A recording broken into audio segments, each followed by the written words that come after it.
distinguished guests, dear Aaltonians, hello everyone. My name is Ilkka Niemelä, and as the president of Aalto University, it is my great pleasure to welcome you all to this event, Honorary Doctors' Talks Beyond Borders. One of the joys of being an Aaltonian is that our community brings so much expertise from diverse perspectives together.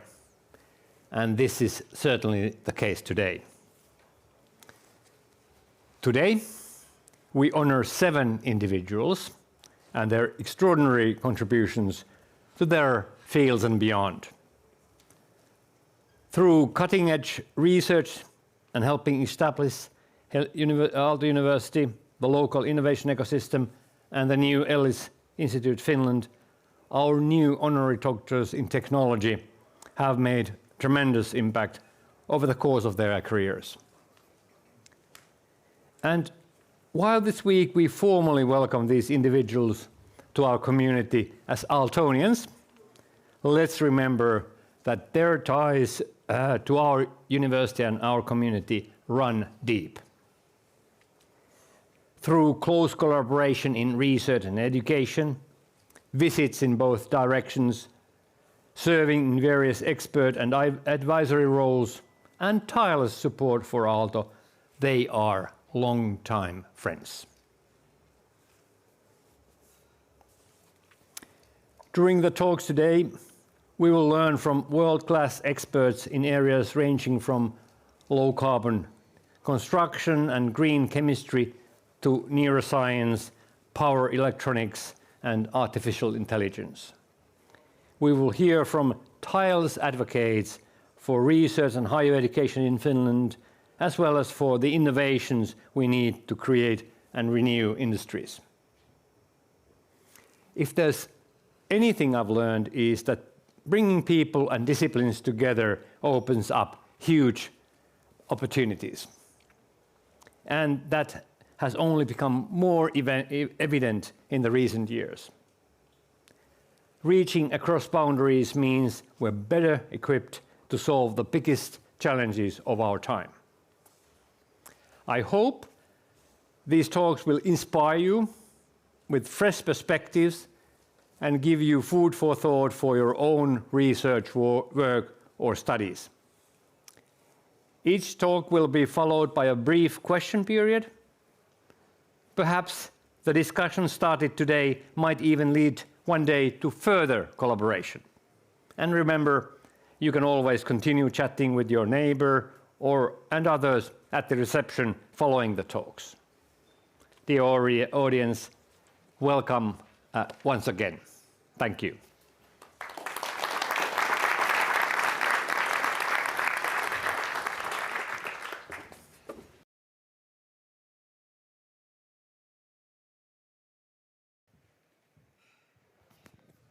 It's our honor to present the first speaker, our dear colleague Alan Organschi from New Haven, Connecticut, USA. Our cooperation is as old as Aalto University, about 16 years, when Alan visited with his partner, Lisa Gray, Aalto University. Alan and Lisa are renowned architects globally that have worked, built, spoken in all over the world. Nowadays, Alan holds a professorship in Yale University. On the second visit to Finland, Alan asked me to introduce him to the best experts in environmental efficient building, including Matti Kuittinen. And that collaboration with Alan Organschi and his wife Lisa has continued ever since, and we look forward to continuing that because the needs in the world are rather large. We need to build so much more in a climate-friendly manner. So the collaboration has opened possibilities to collaborate at climate COPs, different venues in different continents. So this has been a tremendous opportunity for strengthening the collaboration between Aalto and Yale University. So we are very happy to have Alan Organschi here with us today.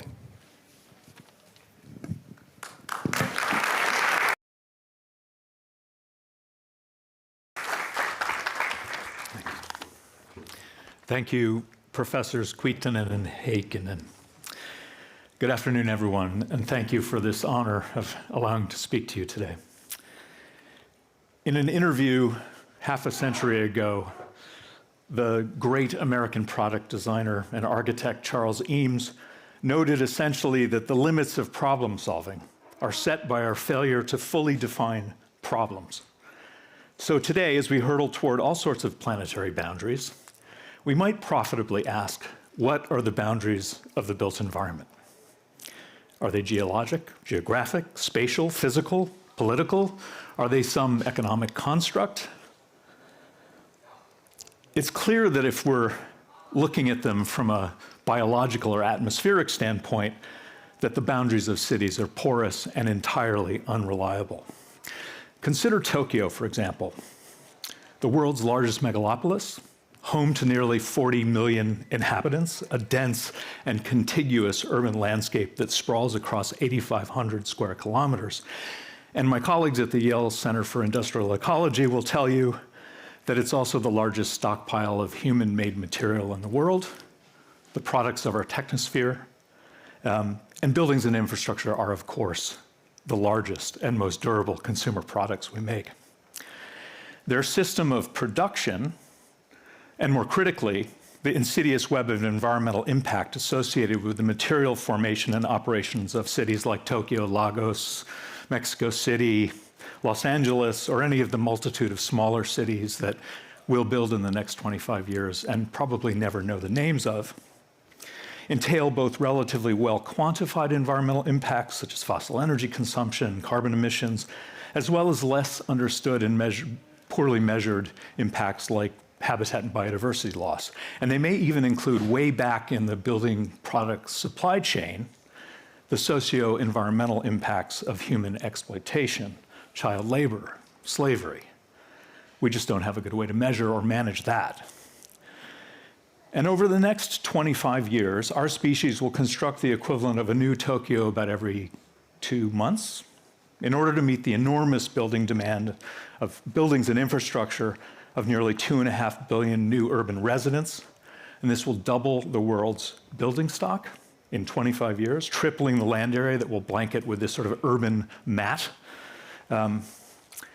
especially if we continue to build with these kind of low-density, low-rise building morphologies that characterize most of our cities. I know it will be an enormous profit center for the global building sector with the value of something like $100 trillion of building. If we consider that almost half of those anthropogenic greenhouse gas emissions every year are caused by the activities and the artifacts of the building sector, and half of those emissions will be associated with the production of the buildings that we'll build in the next 25 years, then we begin to understand the scope and scale of the geobiological, physical, and chemical consequence that this omnivorous need for more human settlement implies. I describe this as a kind of antagonistic relationship between existing natural systems and the somewhat predatory processes of making cities, and with a set of correlated impacts that will depend entirely on how we build them and what we build them with. There's a metaphorical hole in the planet from which we've extracted the raw material required to make every Tokyo we envision. And there are physical holes too, actual ones. If we consider the complex processes that span the entire building life cycle, from raw material extraction through the handling and transport of the material, with all the inputs of manufacture and the activities of the construction and maintenance of those buildings until we determine a building's no longer useful anymore and we demolish and dispose of it in landfill or maybe burn it for energy. The promise of a solution lies before us as much as the crisis. Let me shift scales for a moment. Before I went to architecture school, I was trained as a cabinet maker. And when asked by our host for this talk to describe a turning point in my career, I guess I'd refer to this piece of wood joinery. This is not something I actually made, but the picture will suffice to make my point. The jikoku kusabi, or the foxtail wedged tenon joint, requires that kind of precise technical execution that's critical to its structural function, but that will never be seen or understood by the consumer. These two wedges expand and lock the tenon into the mortise as the structural parts are driven together. And if all the parts aren't accurately dimensioned and carefully crafted, the joints won't close and can't be dismantled, only destroyed and started over with. And this is why it's also referred to as the hell joint. And I'd compare this quiet artisanal achievement to the showier kinds of joints in the expert woodworker's panoply of structural connections. And I consider this kind of exhibitionism here akin to one of the problems that I see in my own profession, architecture, a kind of over-focus on spectacle and the affect of building, too narrowly defined set of concerns, a system boundary problem. Nearly a decade and a half ago at the Aalto Symposium in Jyväskylä, I tried to articulate this worry in a talk entitled Mistaken for Craft. In retrospect, I might have called it Mistaken for Architecture. Let me try to explain. I've always been a builder, more comfortable in thinking by way of making things than by reading, writing, or mathematical proof. And building has therefore always been a part of my professional practice and teaching, and frankly, a way of understanding the wider world. In the 30 years since my partner, Lisa Gray, and I joined to make our architectural firm, our practice has reflected that inclination, but also exposed me to the complex and transcalar nature of building and buildings. From the microscopic to the urban, from our resources and the particularities of a source itself, to their incorporation into building assemblies, to the constructed artifacts that comprise human settlement and that hopefully provide sense of joy and wonder to those who experience them. I've learned that the design of the logistics of a building project, that sprawling set of decisions and processes entailed in the organization of matter and detail,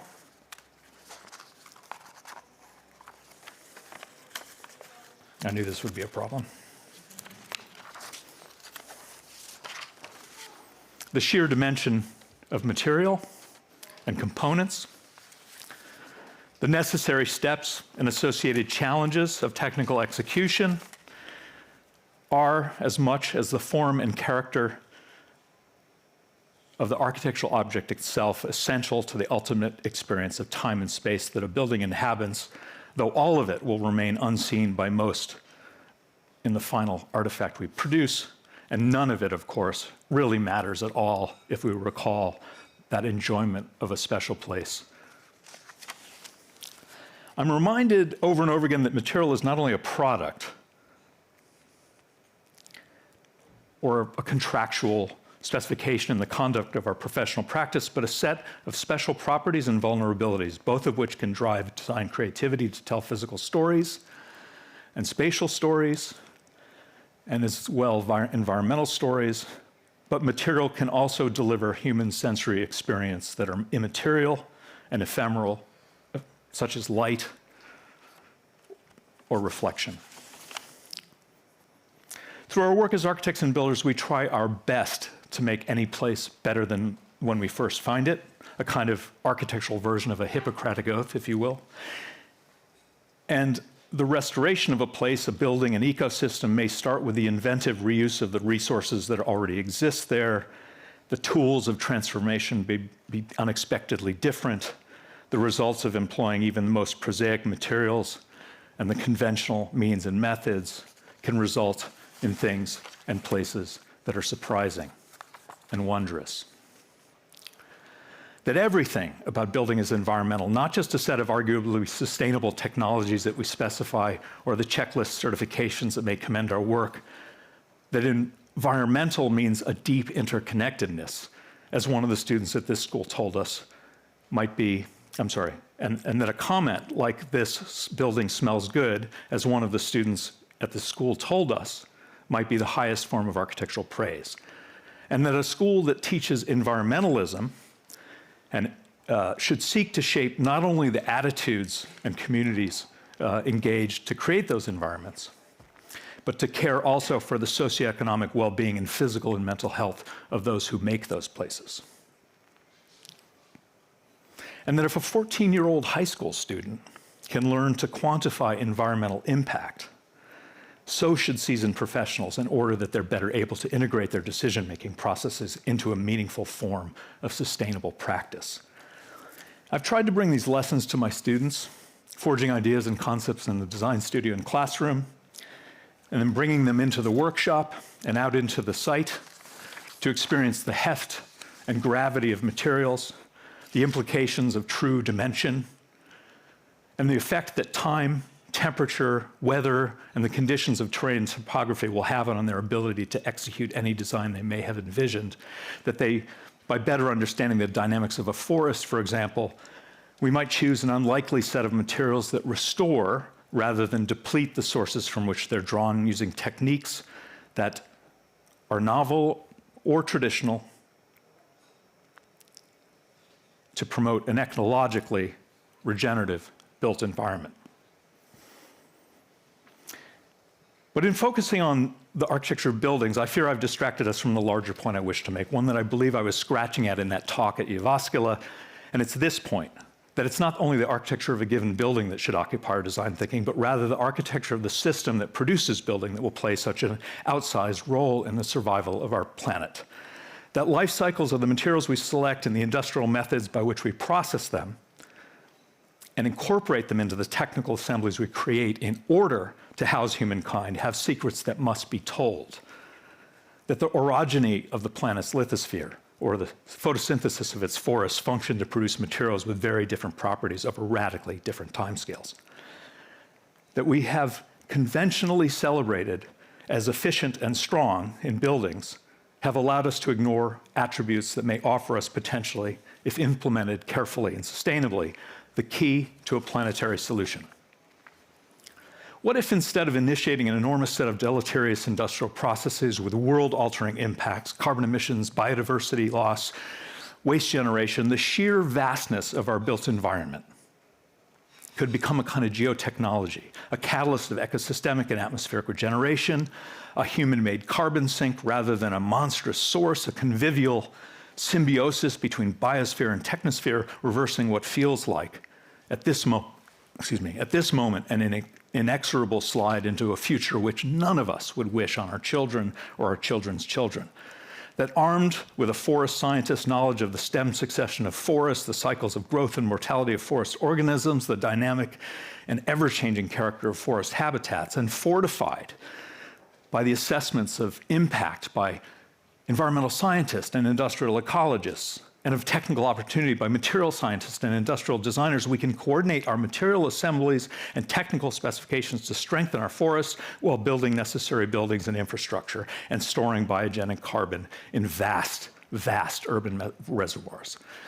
If we're to mitigate the potential impacts of all those ecosystems that we inevitably touch, but that remain unseen and at far remove from the sites in which we build, I now recognize that the disciplinary boundaries of architecture and the ecological responsibility of architects more broadly must extend beyond the conventional, technical, physical, spatial concerns of the individual building and instead embrace in concept and in action a range of design scales that span from the molecular to the planetary. And I'm intrigued, frankly, by the possibility that something as small as a hardwood dowel serving as a kind of connective tissue for low-grade wood fiber drawn from forests targeted for ecological restoration rather than industrial production might create entirely novel systems that neglected materials once thought worthless are endowed with real value through a process of geometric manipulation, computational scripting, and robotic processing to create enormous components, structural floors, walls, ceiling elements with code-compliant connections and increased structural stiffness, replacing the old land use arguments and conflicts and material practices that have thus far limited our vision of the potential with new technical, economic, ecological synergies. That these could catalyze a kind of urban construction revolution, starting with a structural concept and evolving a suite of components to create high-performance assemblies for high-rise carbon-storing buildings in truly regenerative cities. And that a square, or maybe an octagonal dowel, might actually fit quite nicely, snugly, but durably into a round hole to produce structural resistance. And that might just be the once unimaginable means to restore the health of the regional forests in our planet. So in closing, I offer a brief history of carbon, the molecule that's the foundation of all things organic and now also a critical source of our global woes. The gigantic fern-like plants that formed the forests of the Middle Devonian period lived and died in cycles that spanned 350 million years, slowly compiling woody matter on the forest floor that would, with geological temperatures, pressures, time, compress within the stratas of our lithosphere into reservoirs of fossil hydrocarbons. That would become the fuel of our industrial revolution and would take fewer than 2 centuries for our species to release back into the atmosphere in an accelerating process of production and consumption at a global scale. So, what's our future? What tools and techniques might we employ to stabilize the chemistry of our atmosphere and sustain a livable planet? I'd suggest that the answer lies here, in the forest, host to the evolution of all life on our planet, where our own opposable thumbs and forefingers were formed to grasp branches before we climbed down from trees and walked out into the savanna. The source and the origin, and also perhaps the appropriate place to end this particular story about building, architecture, and cities. Thank you. Kiitos.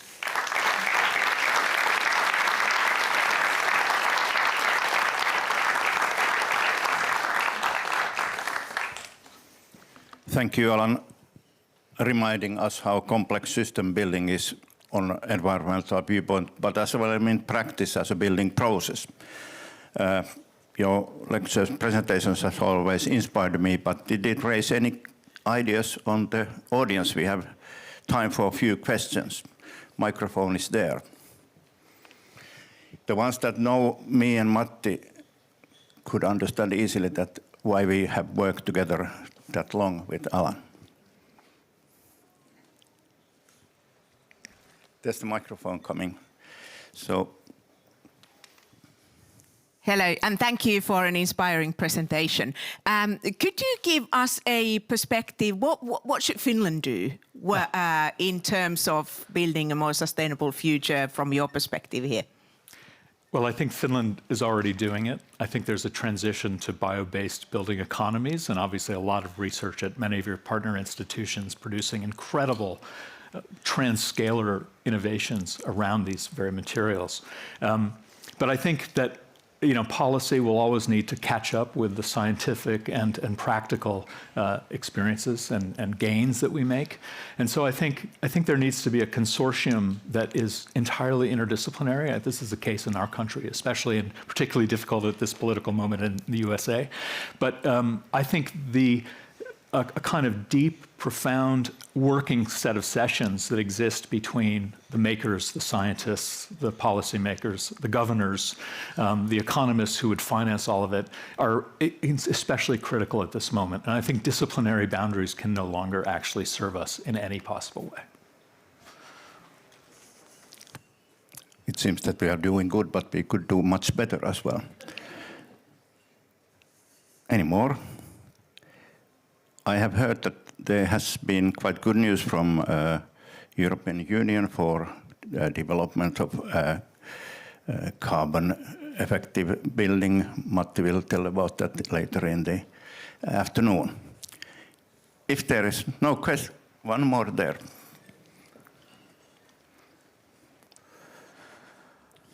Yeah, the fascinating talk and connecting to your idea of the carbon sink and cities as a carbon sink. I was just wondering, how would one connect, or how should one connect this to mechanisms such as carbon certificates and emission rights? Would there be a set of mechanisms that sort of automatically, without having to preach this to people, would lead people to build carbon sinks? Well, I think the beauty of bio-based buildings is that people love them automatically. So there's already an incentive for developers to start to respond to that just consumer demand. I'd also say that I think that the shift that happens will take certain kind of logistical and policy-based incentives. You know, a carbon tax or a cap and trade system is one thing, but we have to learn how to account for carbon over a long scale rather than sort of instantaneous carbon accounting, so that the carbon that can regrow in a regeneratively harvested forest is counted as carbon in the forest, not just the carbon that was taken out of the forest and put in a building. We have to think about how to transfer this carbon credit system through generations of building owners so that that benefit isn't lost or discarded along the way. And then finally, I think we need broad scientific education in our primary and elementary schools, because I think we can teach these kids to become responsible decarbonizing citizens themselves, and therefore advance those kinds of projects. Thank you, Alan, for the excellent presentation. Thank you.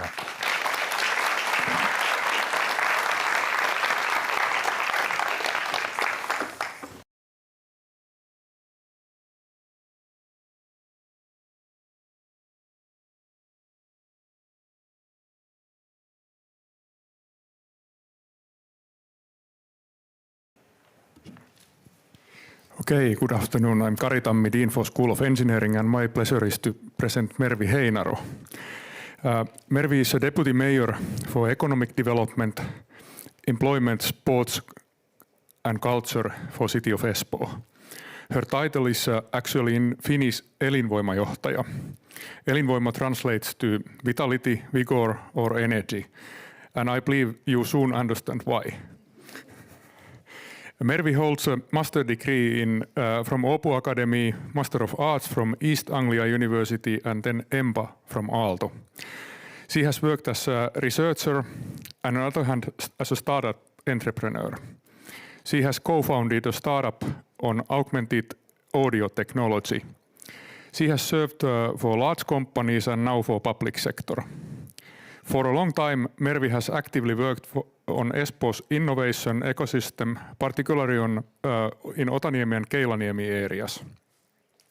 As a deputy mayor, she has systematically supported Aalto's deep tech startups, startup accelerators, creative industries and student entrepreneurship. And in meanwhile, I must mention that also our ecosystem has developed quite a lot. She has been a proponent of collaboration between Aalto and companies. She's a member of our school stakeholder advisory board. Hence, Mervi has been very active not only in innovation effort, but also student and research efforts. She has a competition athlete background in orienteering. I wish you good luck in Jukola competition day after tomorrow.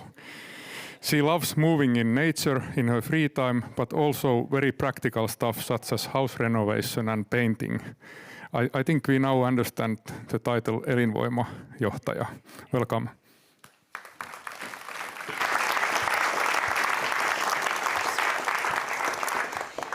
Thank you, Kari. What a great honor to be here today. I'm deeply humbled. When I started to work for the city of Espoo 5 years ago, my then boss, Mayor Ilkka Niemelä, told me, he gave me actually one advice on what I should do in my work.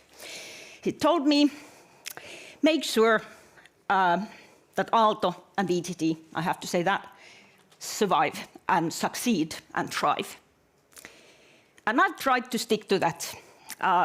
Obviously, there's a lot of other things on the table as well, at work, in private life. But every time I come to this campus, every time I leave from here, it puts a smile on my face. This is a very multidisciplinary place. And it's a great honor to jump here after Alan with, amazing knowledge about a subject and everything that's to do with carbon-wise building, architecture, and all what's related. I'm not a single disciplinary. I'm very multidisciplinary.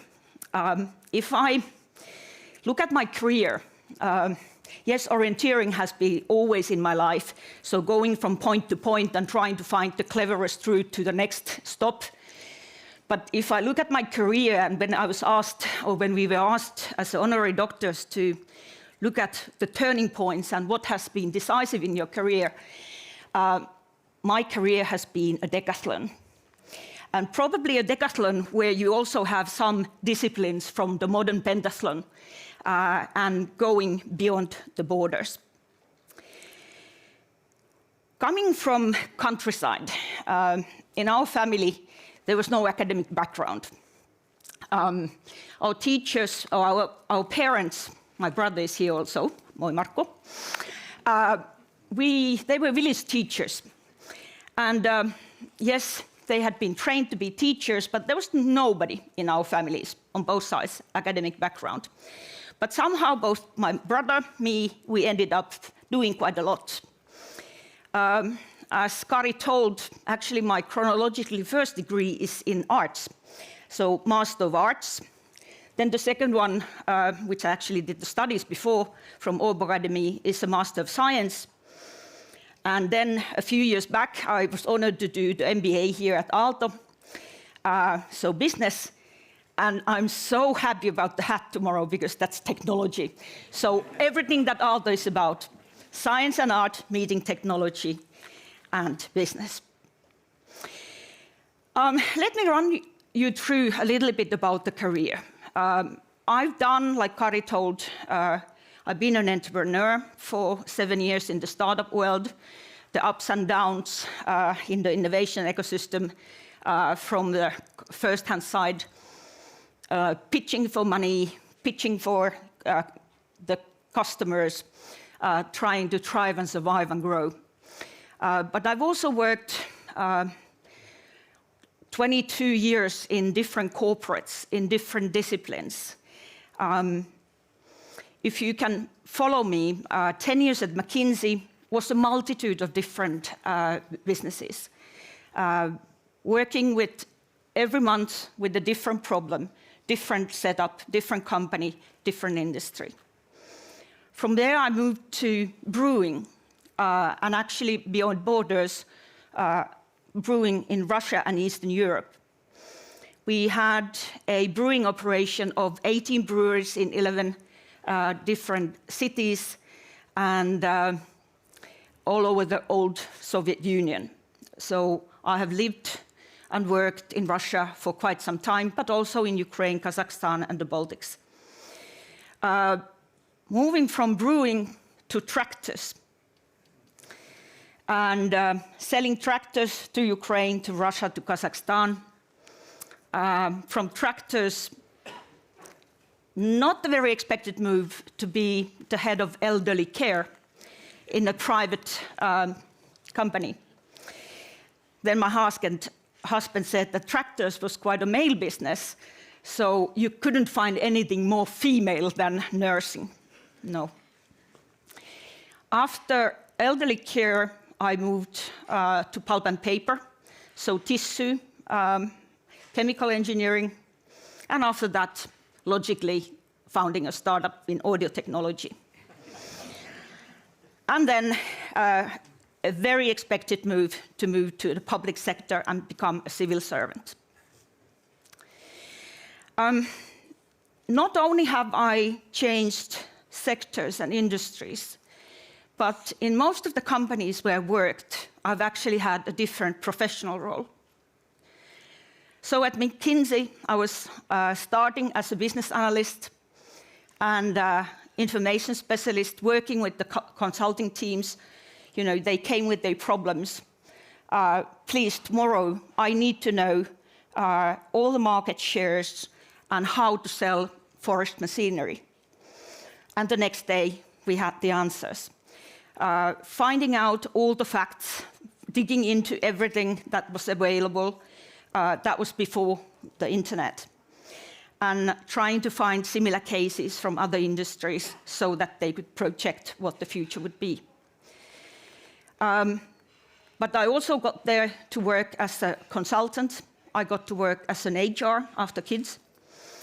And I must say that if we were looking at the turning points in career, those 10 years at McKinsey were. I was working there from 26 to 36 years old.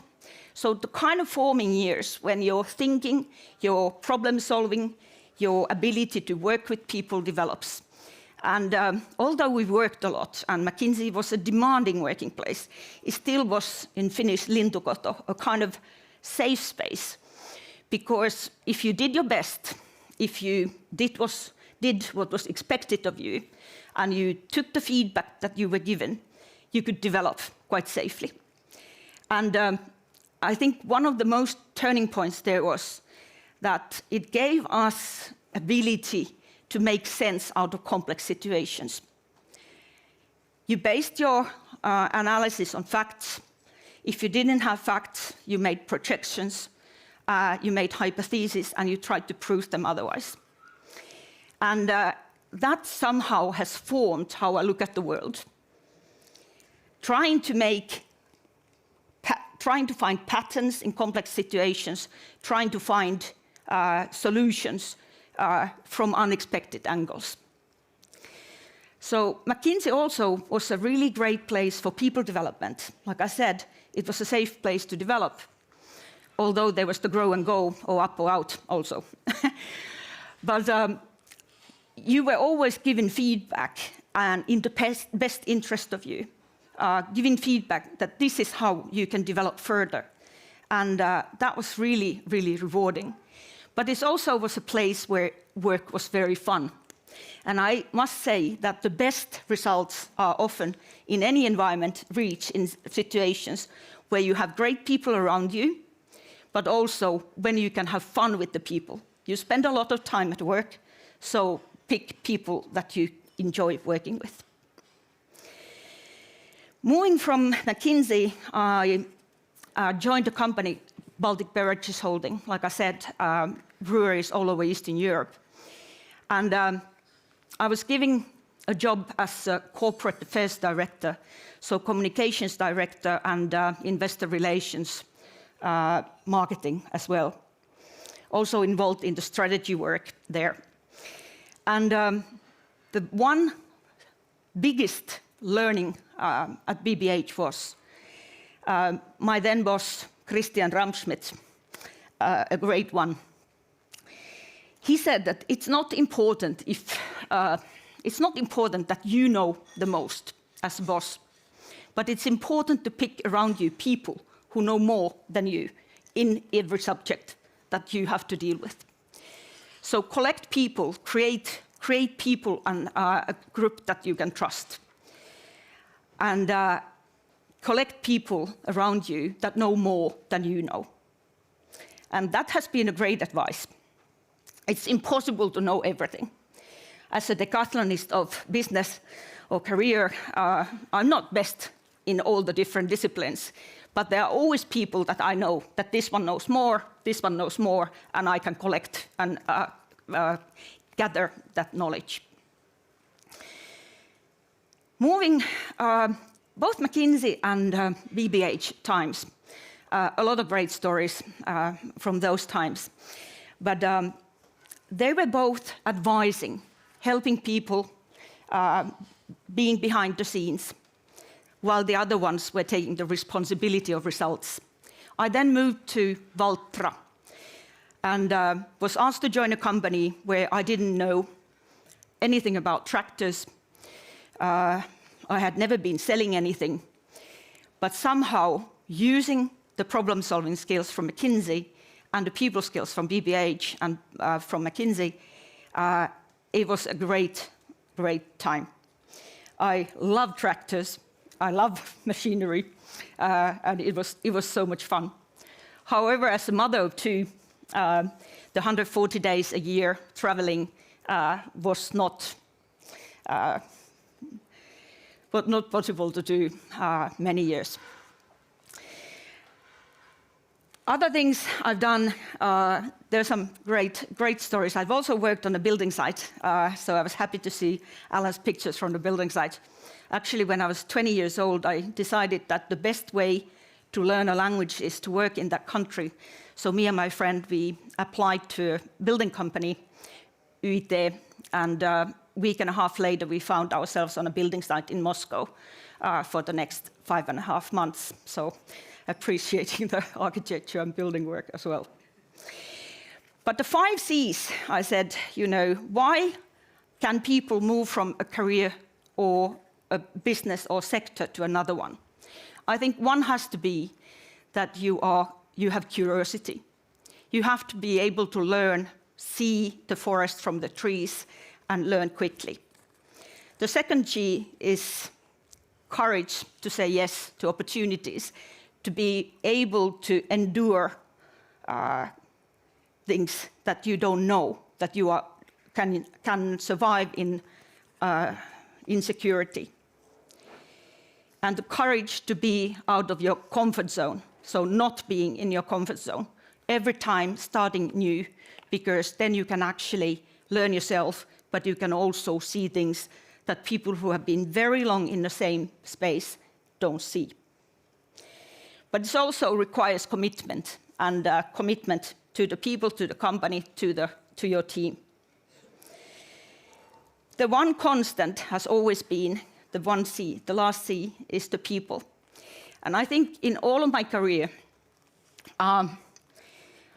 when I have been successful, it's because I have helped my customers be successful, my partners or my team or my boss be successful. So that's, I think, is the greatest learning. Help other people succeed, and you will succeed. To go back to the innovation ecosystem here, we made a few years ago a small study with Aalto and VTT about why this campus, why Otaniemi, is such a great place for innovation. I don't know if you know, but the players, the actors in Espoo, make fourth most patents in Europe, only after Munich, Eindhoven, and Paris. So last year we passed, or you, Aalto, being one of the top patenters in Finland, we passed London and Stockholm. That's not bad out of a city of 326,000 people. But what makes it possible that there's so much innovation coming from here? There's an innovation culture that brings together four cornerstones. There is the collaboration above competition, like we hear today from the honorary doctor colleagues here. Great international collaboration, but also collaboration with the companies, even with the city, with research institutes, and all around, and between the disciplines. And the second cornerstone is the interdisciplinary and radical collaboration. Also, trust is very important.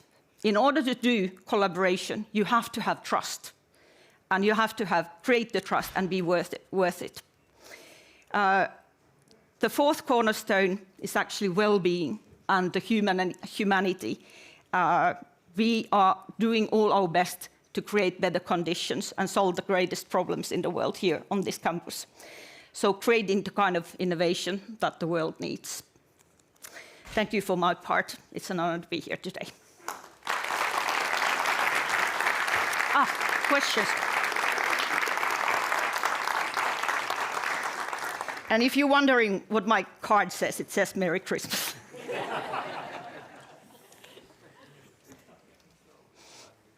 Thank you. It was amazing to listen this story, and quite many thoughts and ideas already got in my head. But let's ask the audience. Are there questions?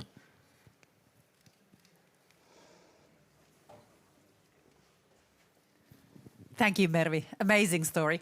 I must ask, what's your next career move? You see, there's a song about wherever I lay my hat, that's my home, but wherever I lay my hat tomorrow, that's my next job. No, I'm sticking to Espoo at the moment. Okay, please, Jussi. Okay, thank you, Mervi, for inspiring speech. So you mentioned that you have been there also on the art side, and then you have been on the business side. Now we are on technology side. So if you could teach something for our students that are on the technology side, what would you bring from your diverse background to them? I think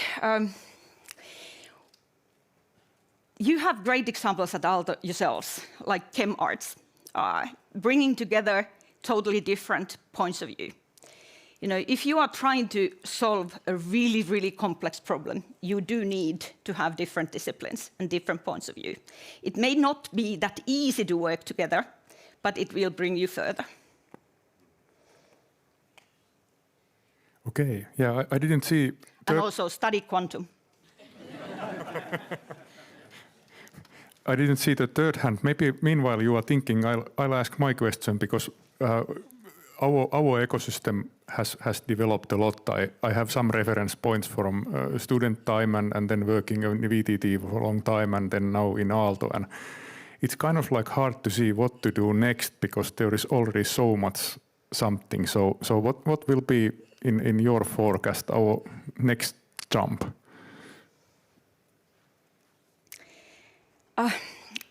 That's a very tough question.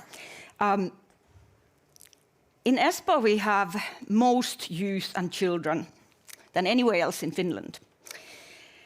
So I guess all solutions or all problems that we should solve now are those that impact the future. So whatever your discipline is, like Alan was already talking about, decarbonized building, or whatever it is, it should be something that brings a better tomorrow. Okay, very good. Thanks. Any other question? I'm off the hook. Okay. Thank you. Thank you.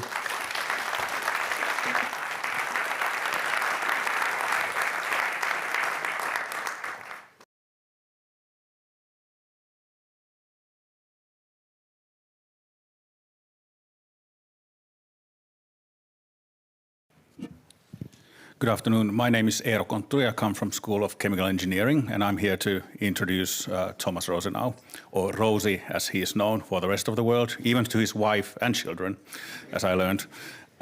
Rosie is originally actually an organist. He has a degree in organ. Many people know this, many people don't. I could say that we share a passion for music, unless it wasn't such a terrible cliche, so I won't say it.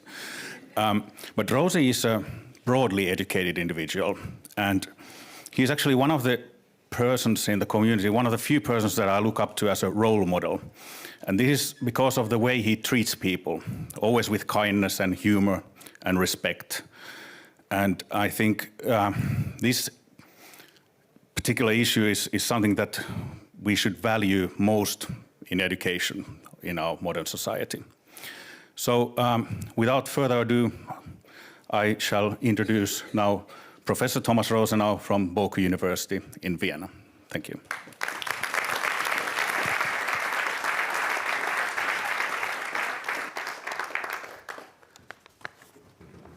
Yeah. Distinguished President, Vice Presidents and Deans, esteemed colleagues, honored guests, dear friends, it's really nice to see so many of my good colleagues and friends here. Just one good news, at the beginning there will not be a single chemical formula in the talk. So I'm a chemist, and maybe you have been worrying already that the speech will remind you of the most hated subject in school. But I can reassure you, no chemistry. I would rather like to tell you a little bit about myself and try to tie that in with today's theme, Beyond Borders. And when I told my son Sebastian about this topic, he's here today in the audience with his girlfriend Alina. He smiled and said, "You don't have to say anything intelligent, do you?" And you can see this unspoken that has never worked on his face. So I thought, okay, if this doesn't work, then probably a quote is best. This way you can't go wrong. And I remembered a few lines from an old German fairy tale. It's called Das verwunschene Schloss, the enchanted castle, by the brothers Grimm. I'm sure you all know these tales like Cinderella, Snow White, Hansel and Gretel. And in the story, a traveler comes upon a strange remote castle with huge ancient walls and the boundary stone. And the stone speaks and says, this is in German, I will translate it later. Ach, sieh nur meine zwei Seiten, aus mitleidlosen Mauern bin ich ein kaltes Gefängnis. Doch sehe ich auch freudvolle Zeiten, werd alles Leid überdauern und wehre der Feinde Bedrängnis. When you translate it, it's like, see my twofold nature. I can be a jail with merciless walls, but I'd rather like to witness happy days. I will outlast all sorrow, and I will defend against the attack of the enemies. So somehow I remembered those words even after a long time that I read them, and they say something that is deeply true. Borders and walls are never only one thing. They have two aspects. They can be a cold, merciless prison, but they are also there to protect what is precious and to ward off harm and danger. And when I thought about it a little, I realized that my own life has seen a little bit of both of these sides, and today I would like to share some of these thoughts and also the journey behind them. I was born in Eisenach in Thuringia in the German Democratic Republic. And growing up in East Germany meant growing up inside walls. Not only the physical wall that cut through Berlin and through Germany, but walls hindering free movement, free speech, free choices. You were not allowed to travel freely, only within some of the Eastern Bloc countries. And I couldn't just decide on a whim to visit another country. The border was not an abstract idea. It was concrete, barbed wire, and watchtowers. And the Berlin Wall Foundation estimates that along the inner German border and the Berlin Wall, at least 330 people were killed by the GDR regime while attempting to cross that border. It wasn't until after retirement that citizens of the GDR were allowed to travel to Western countries. And when I was a child, I knew if I ever lived to be that old, my first trip would be to go to Egypt because I wanted to see the pyramids with my own eyes. So I started to study concert organ at the Franz Liszt Conservatory in Weimar. And even as a schoolboy, I have always been a fan of Bach. Music somehow was a space without borders and where the walls seemed for a moment to disappear. But then very shortly after passing the state exam and receiving the diploma, I had to do the compulsory military service in the East German army. There was no option for a civilian alternative service, and the minimum service time was 18 months. It was not a choice, it was like crossing the border into another world, where I encountered aggression, complete political blindness, and often unbelievable stupidity, but also very good friends, genuine helpfulness, unselfishness. So I learned to drive a Russian T-55 tank, and actually I agree the technical side was quite interesting.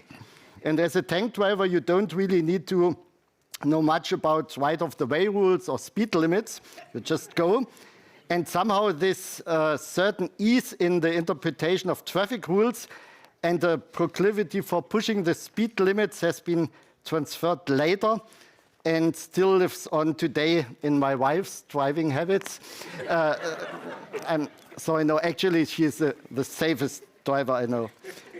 And after the military service, I looked at my future as an organist in the GDR. I would have been placed in a state-run cultural center, performing what was permitted, some modern compositions which I would have considered more noise rather than music. So this had nothing to do with my studies or the music that I used to love so much. So I crossed a very personal border. I turned to my second grade love, chemistry, which I had practiced already as a child in the kitchen of my parents until the furniture caught fire and I was kicked out. And I began studying chemistry at Technical University of Dresden.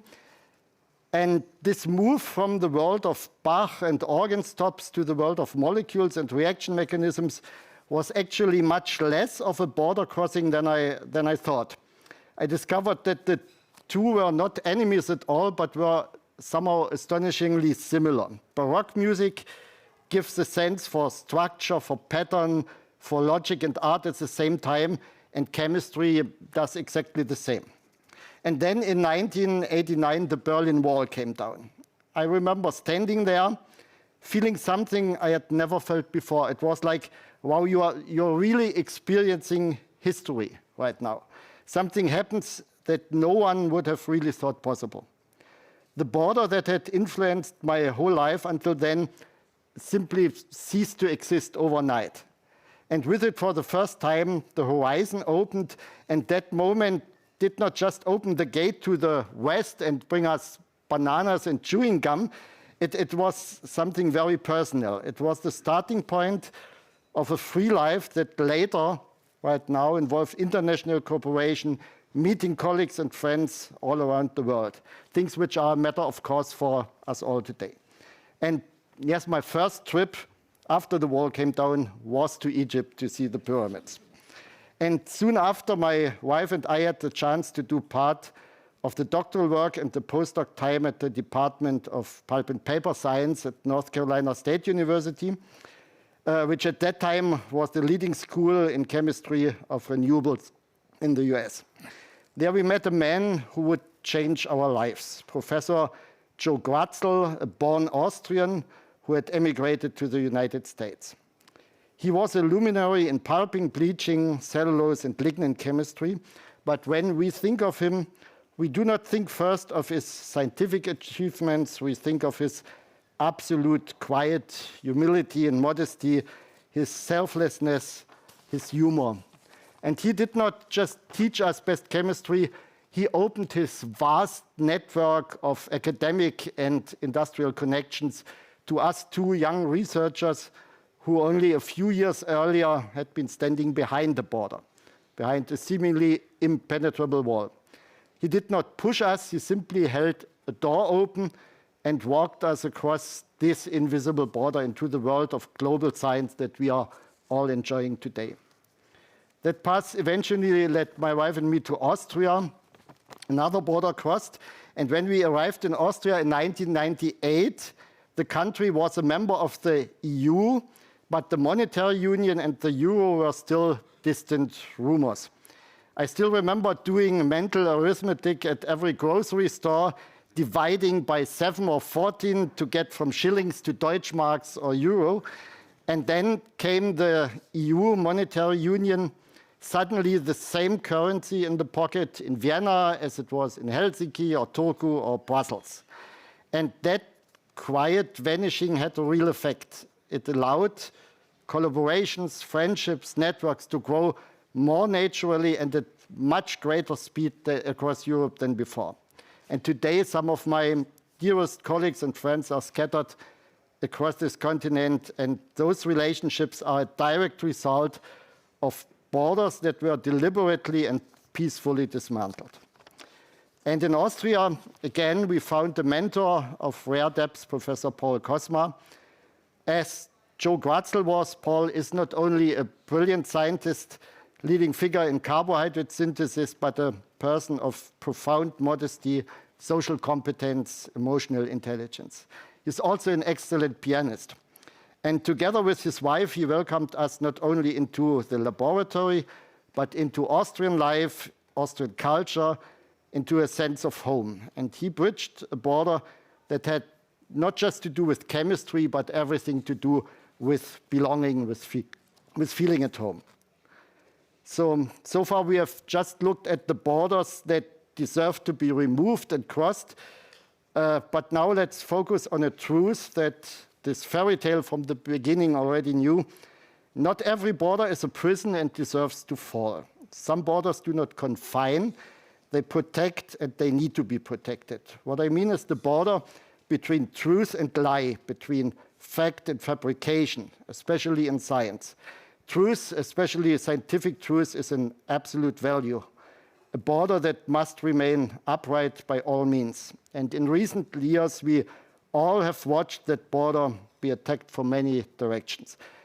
Unfortunately, when in international politics, blatant lies are praised as alternative facts and scientific data is dismissed as fake news, this obviously blurs the line between fact and fiction. And this is not only a general consideration, there is also some direct personal experience. I once submitted a research proposal to a funding agency. It was rejected by an anonymous reviewer which is disappointing but part of normal scientific life. The short time later, I was the assessor of an application which turned out to be my very proposal, even in a nearly unchanged form with the same words resubmitted by that same reviewer as his own work.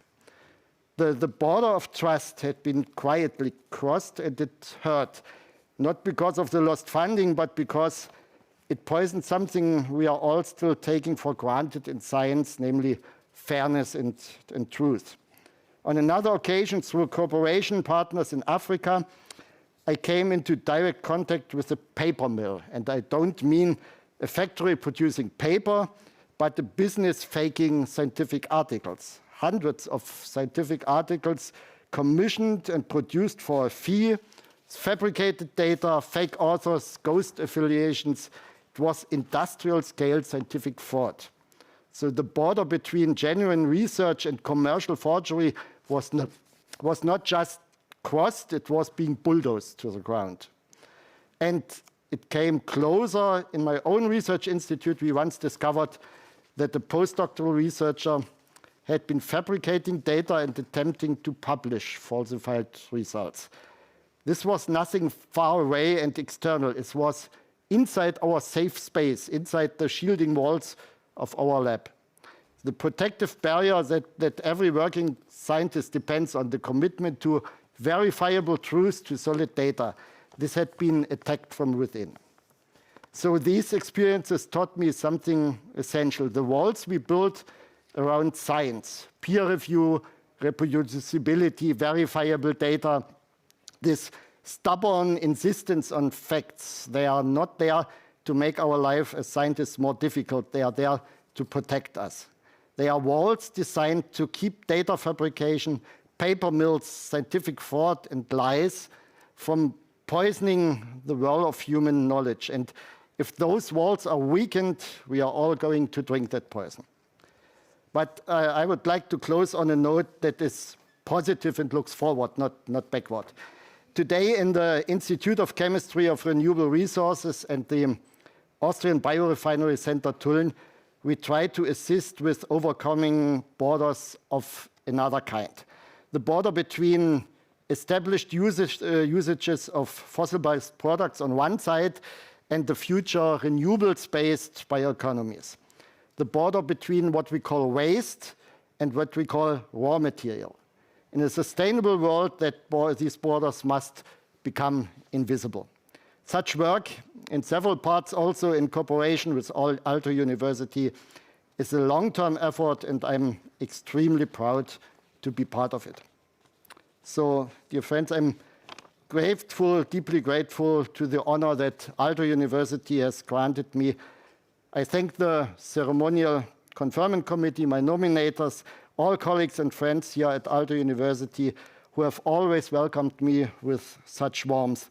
I have always found in Finland and at Aalto in particular a spirit of scientific rigor mixed with rare human openness and always a good coffee.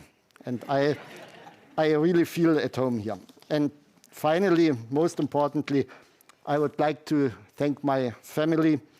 They are the anchor that makes all this border crossing and border protection meaningful.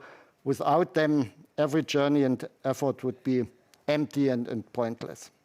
And to all students in the room and the new doctors who will receive their official degrees tomorrow, may all your encounters with borders, whether you cross them or whether you defend them, always be guided by curiosity, integrity, confidence, and by the courage to build something new. Thank you very much.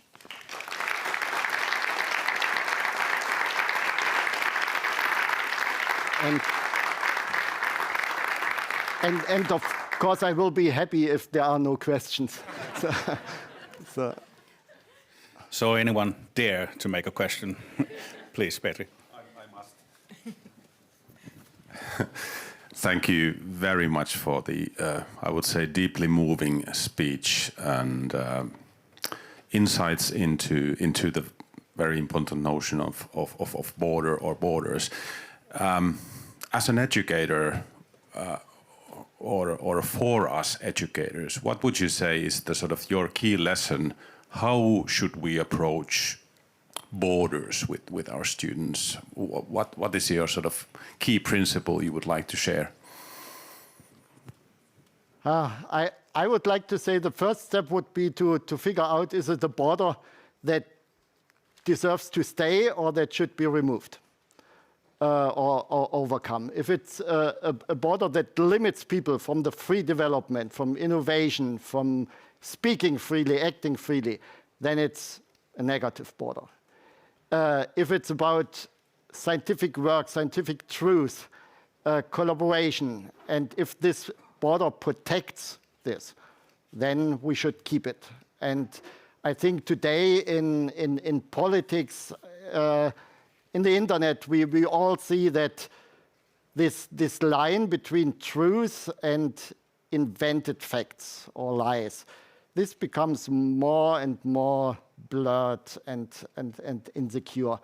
And I think this is a big danger we have to face in the future. And we just can encourage the new students to, to uphold these old-fashioned values, because they can also be the border that protects us. Thank you. Anyone else?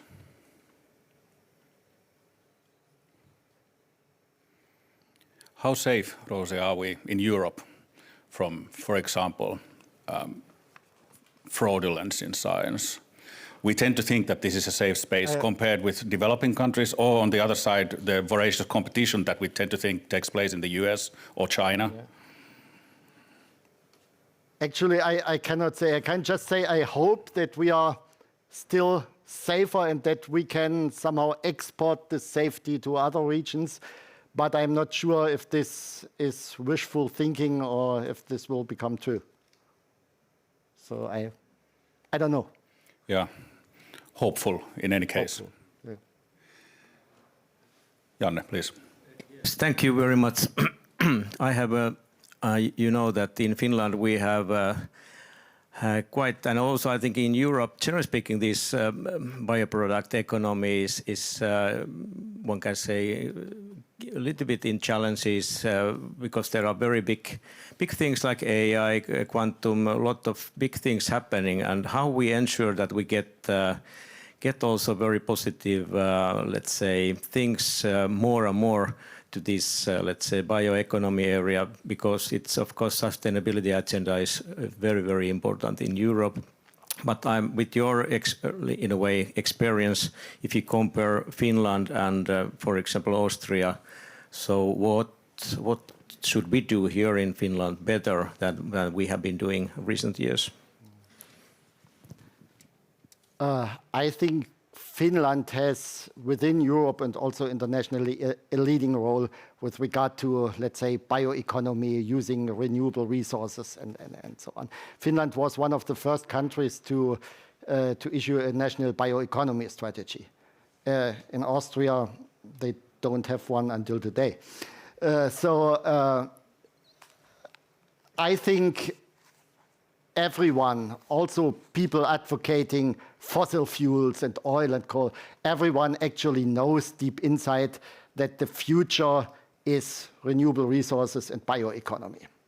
So, and we just see something like the last and probably lost battles of this old-fashioned chemistry and conventional chemistry in a try to prevent this transition to the new bioeconomies and from fossil to renewables. I think, we could just wait. This transition will come, this revolution will come automatically, and we can try to expedite this a little bit. And I think that's the major effort or a prerequisite is that the universities generate the knowledge and the foundation for the whole society to apply then to go into this new bioeconomy. We are out of time for questions and also for answers, really. But thank you for the thought-provoking speech. Thank you.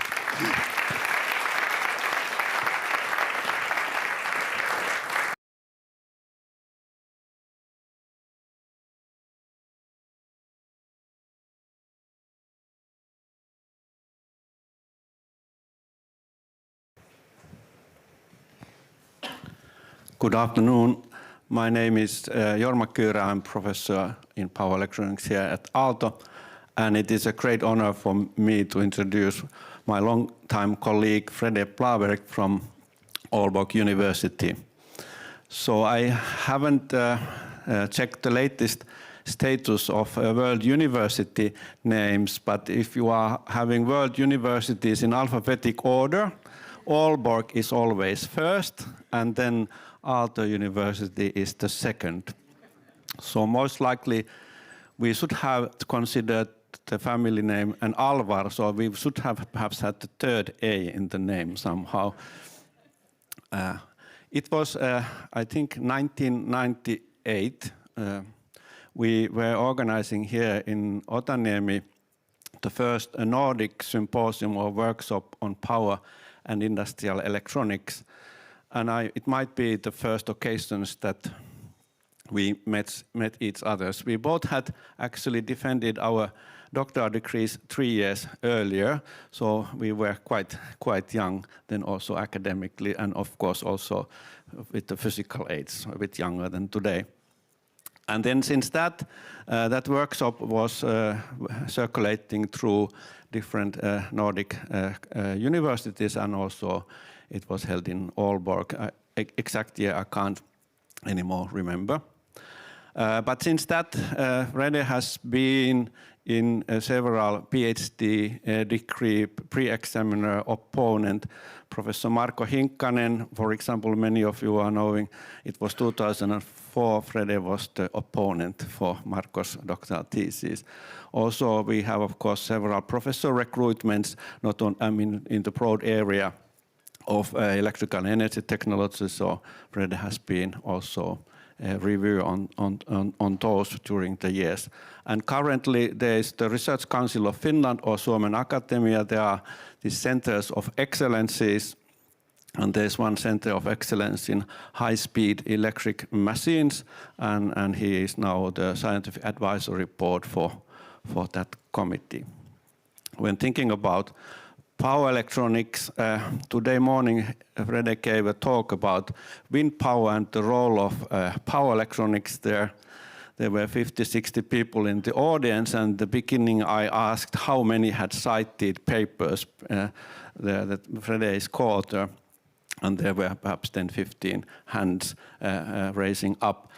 So we are not using any more citation indexes in anywhere, but to give some idea of his publication record, I think in whole engineering, Frede is one of the most cited researchers.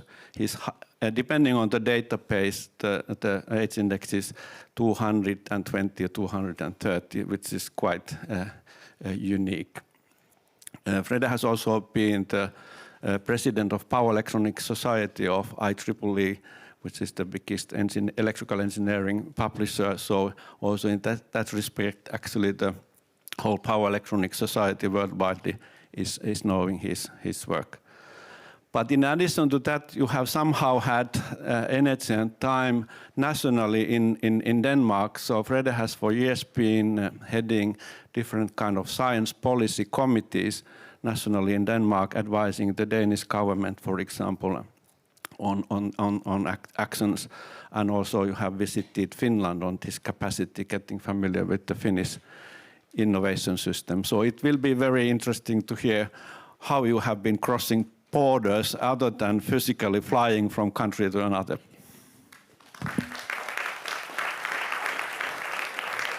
Yeah.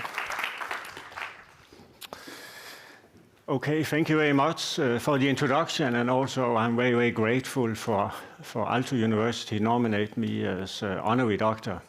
I have two initial comments. I have not, let's say, prepared. The first one is in respect to Aalto and Aalborg, but many times I have regret there's something which is called Aachen. And Aachen is in front, so that's always irritating me a little bit, but you did not know it, but Aachen is relatively famous in our field.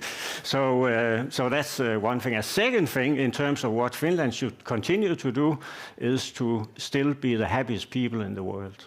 because you have been beating us, let's say, some years ago, and we can still not beat you. So stay happy, and you will continue to be happy.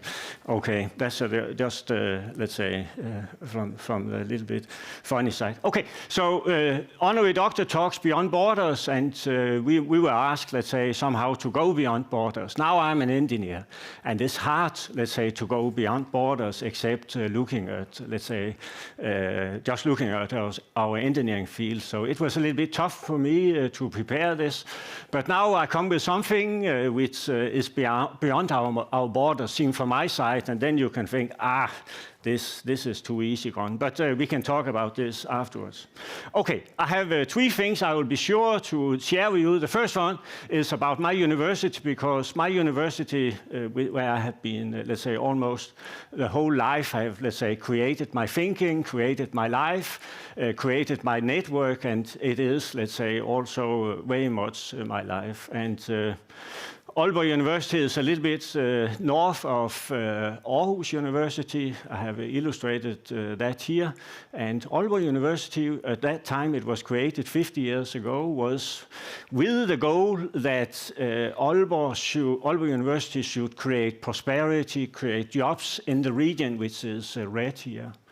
And at that time, shipyards, all kinds of, let's say, hard industry was there. And if I look at what is left today in this area, they are all gone. And now Aalborg University is a locomotive for the region in order to, let's say, create prosperity, but of course also to solve problems. And solve problems have been the key around how we should think. We were, let's say, born with problem solving, both for research, but also for education.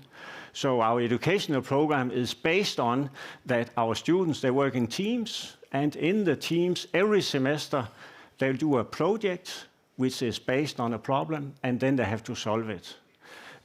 And they do it the first semester until they graduate. So that means they get a combined skills of, let's say, project work, and of course also need to take some courses.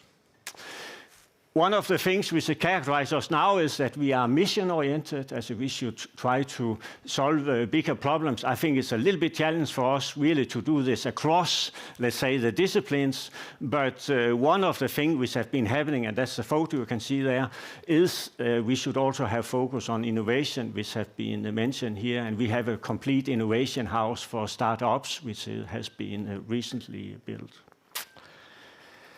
The next thing I will cover is a little bit about my field. So I'm sure when you go from here, you know what Jorma and we have been working with the whole life. And what we have been working with is an energy system. I hope somehow you can identify most of the components. You can see in the middle, I have what we can call the conventional technology. You're also talking about fossil fuel-based power plants. And in this fossil fuel-based power plant, we are, let's say, creating heat, and thereby we use generators to do electricity. And then from there, we have transformers, which, let's say, transport the electricity. We down transform the voltage, and then, let's say, we are using it. And you can see a number of different applications on this slide here, showing, let's say, some, I guess you will see at home, the lights. You will see, let's say, power supplies for your computer. You will also see, let's say, appliances, as we call it. This is typically television and so on. And in all places, you can see a little box between, let's say, the grid and the use. And this is what power electronics is about. And that has, of course, been gradually more and more important, illustrated by, for example, a wind turbine, illustrated, for example, by, let's say, a PV panel, all which we are seeing today being installed all over the world, and is a part of making our society more sustainable. But again, you can see there is a small box which is ensuring that we can interface, let's say, those renewable generation units from the source and into the grid. And then, let's say, two things which are challenging us a lot, seen from a society perspective and also from a grid perspective, and also we have to solve. One are the data centers, because they think they can consume the energy they want in a faster pace, and we can raise wind turbines, we can raise PV plants, or we can raise other power plants which are sustainable. This is a big challenge. And then, of course, also the electrification of the transportation is a challenge we have as engineers, because we see more and more EVs being on the streets. I can understand here in Finland is 50% which is sold every month is EV. In my country is more than 90%, and that is, of course, challenging on the long run how we are going to build this power system here. Now, to the left, you can see me in the lab. I think if I show this for the PhD students, they will laugh at me and ask, how long time is it you have been there? Because they are, of course, mostly doing the work I'm doing. Now, let's go a little bit beyond the borders. And this is a little bit related to my, let's say, career, and where something has been happening, and let's say some kind was turning point for my career. And I would say I have maybe 5 things I want to highlight a little bit. One is, let's say, when I was studying in those study groups, as I was talking about, I was also getting my degree at Aalborg University. There, you know, when you have this teamwork and every semester you have to find, let's say, the people you want to do the project work with, and you know it can be the same and the same, and it became also a little bit the same for me in the beginning to be with the same people. But then I decided, let's say, when I started my master, to try something else. And we, in the next 2 years in our study, were standing together. And that's the picture you can see there. If you cannot find out, I'm the one in the very nice blue and white, let's say, sweater. And since then, of course, we did the master and so on. But since then, we have been meeting every year, multiple times, and even, let's say, here in May, we were on a tour where we, let's say, exchanged experience and so on. At that time, we were freshmen. What are we discussing today? Retirement plans. But I'm still active, but some of the others are not active anymore. But this was, for me, an important turning point in terms of my career. The second one was, when I have got my degree, what to do? And at that time, PhDs were not as such on the trees. Very few could get a PhD. So I got a job very instantaneously in a train manufacturing company called Scandia. And they were building the railway transportation system for the Danish railway. And you have a photo there. And this was really teamwork. We have hard deadlines. And what I was responsible of was, let's say, the front part of this train.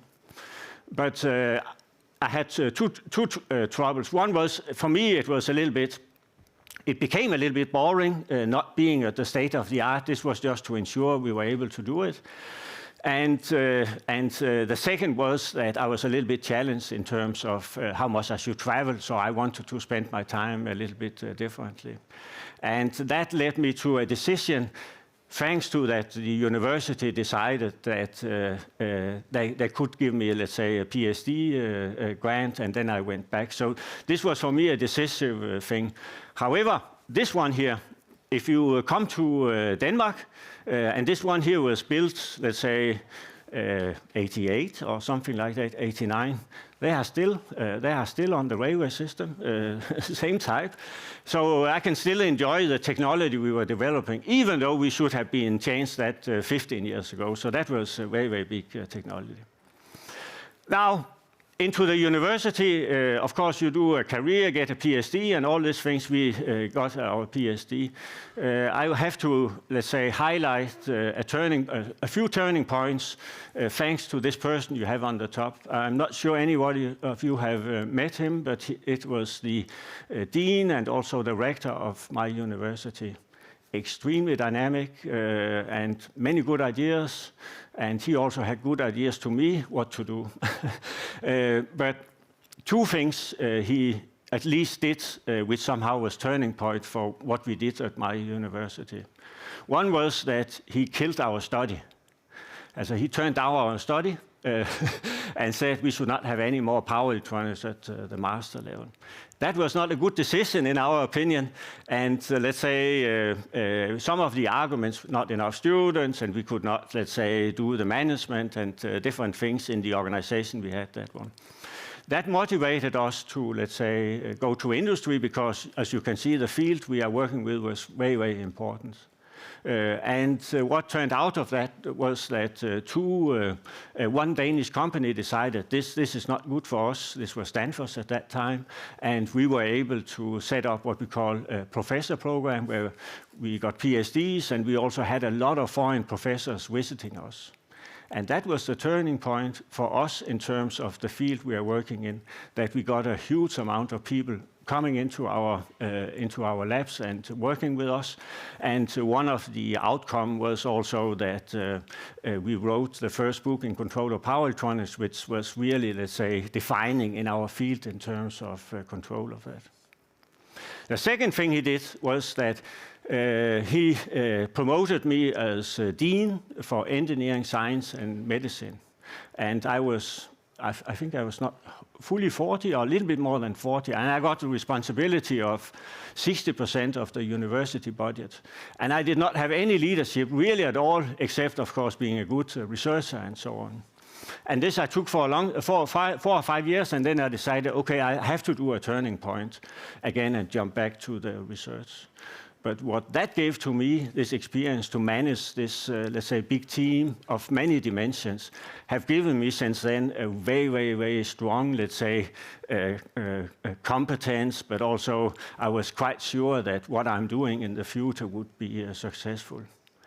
And the success is illustrated through I got 2 ERC grants, where the first one was the first to Aalborg University. And at that time, I was able to attract up to 100 people coming to me and working on, let's say, how are we dealing with the future power grid. And this has been very defining for how we are analyzing the power grid today, with a lot of very, very strong contributions. And the next thing which then at the end has happened, and this is also a little bit beyond border, a few years ago, thanks, let's say, to the position on what we do in electricity, but also thanks to what's going on in the material discovery domain, I was asked to establish one of the 4 pioneer centers in Denmark, where we try to discover new material for what we call power to X, for example, doing hydrogen and so on, in a much faster way. And in that sense, we have got a contract of 13 years with significant funding. Yeah, and that is a challenge for me because I work a lot with chemical engineering people. I work a lot with AI people. I work a lot on other disciplines in order to be successful. And that is, for me, clearly a big step. And now, of course, you can see my hair is not black anymore. So the question is how long time, if I'll continue 13 years in that. The last thing I would say is that the picture in the middle, maybe you have been thinking, what is that? That is a picture I got from my family when I became 50 years. And by that, the reason I took that is, of course, that all those things, going beyond borders, being successful, being not successful, and so on, at the end has to be somehow absorbed at home, right? And here I have, let's say, different moments in, let's say, my life where maybe the reason they put that in the right corner with an airplane was maybe just a small memory that you also belong to your home, which is placed in the middle. But anyway, you're also allowed to travel from time to time in order to do with that.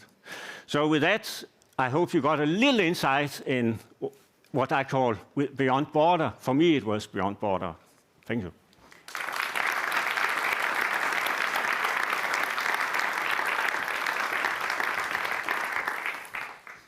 Yeah, I had this one. Yeah, thanks, Frede, for the insights. And also, I was planning to ask you the definition for power electronics, but you already gave it in the presentation. Any questions from the audience? So you already mentioned the traveling, and you have also physically been crossing borders. Last week and weekend you were in Japan, now you are here, and I understood that before the summer holidays you still attending 3 conferences. So how do you manage crossing physical borders and the time zones? Yeah, maybe not think too much on time zones, but of course, I think in the position and with the experience we have here, I'm typically trying to attend when they ask me to come. I think it's a contribution we can do now. But you're right; it's a little bit tough with changing time zones, Japan or US or something like that. But I think the best thing is not to think too much about it. And then if you are sleeping some hours, then it's good. If you sleep many hours, it's exceptional. and if you are not, then maybe take a run, and then you are fresh when we start. Yeah, please. Thank you, Frede. Interesting presentation.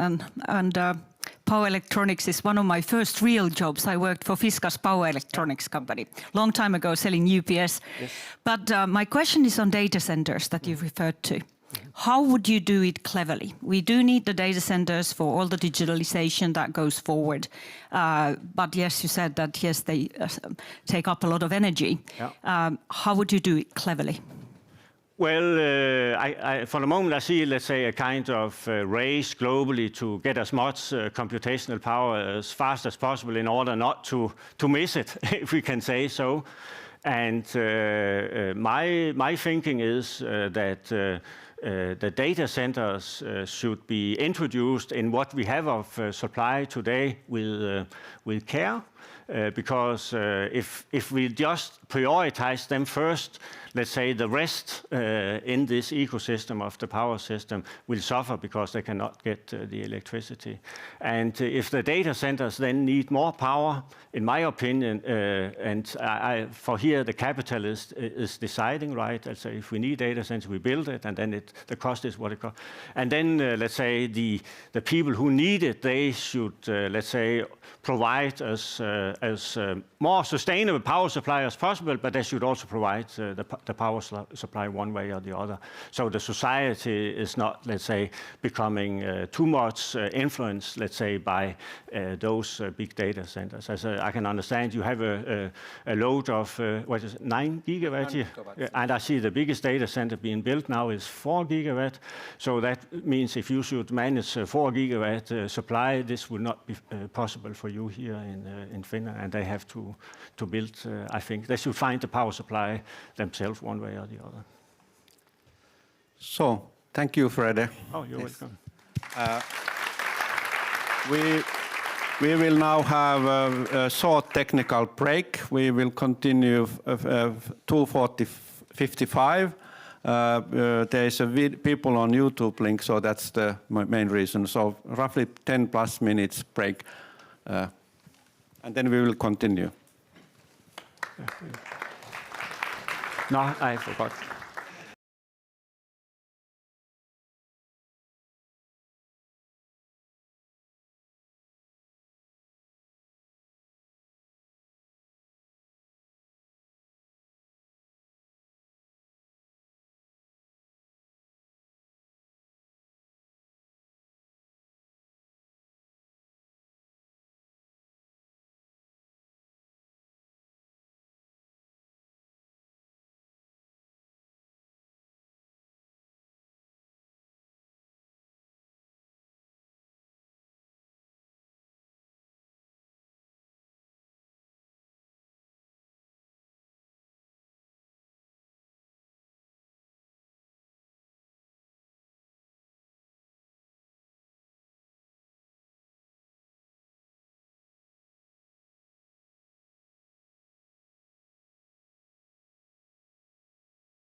Welcome back from the coffee break. It's my pleasure and honor to introduce the next honorary doctor, who is Professor Emerita Synnöve Carlson. And Synnöve, during her more than 40 years of career in neuroscience, has studied especially how the brain functional and structural networks develop both normally and in abnormal situations, like in congenitally blind people or after premature birth. Talking about how Synnöve has significantly contributed to Aalto, I would like to mention first that she was hired here as a professor of practice in 2013. And then 2015, when the Department of Neuroscience and Biomedical Engineering, I am the head of now, was formed, Synnöve acted as a deputy head of the department for 5 years and really helped to form the department as it exists today. And we are very grateful for that work, significant work she did for us. And another thing I would like to mention is that she, together with Liita Hari and Mikko Sams, created a course called Brain ABC, which is an introductory neuroscience course meant for all students in the university, including all schools, of course. And this course has been very popular over the years, and I have inherited it from Synnöve. And about this popularity, I can tell that when I have tried to hire teaching assistants for this course, there has never been any problem, because they basically volunteer because they want to bring forward this experience that they had in the course. And finally, Synnöve has also fostered collaboration, not only within Aalto, but across different universities in Finland, and was part of forming the Neurocenter Finland some years back. So with that, I would like to welcome Synnöve, and I think she will tell how you not only go beyond borders, but open up new horizons. Please.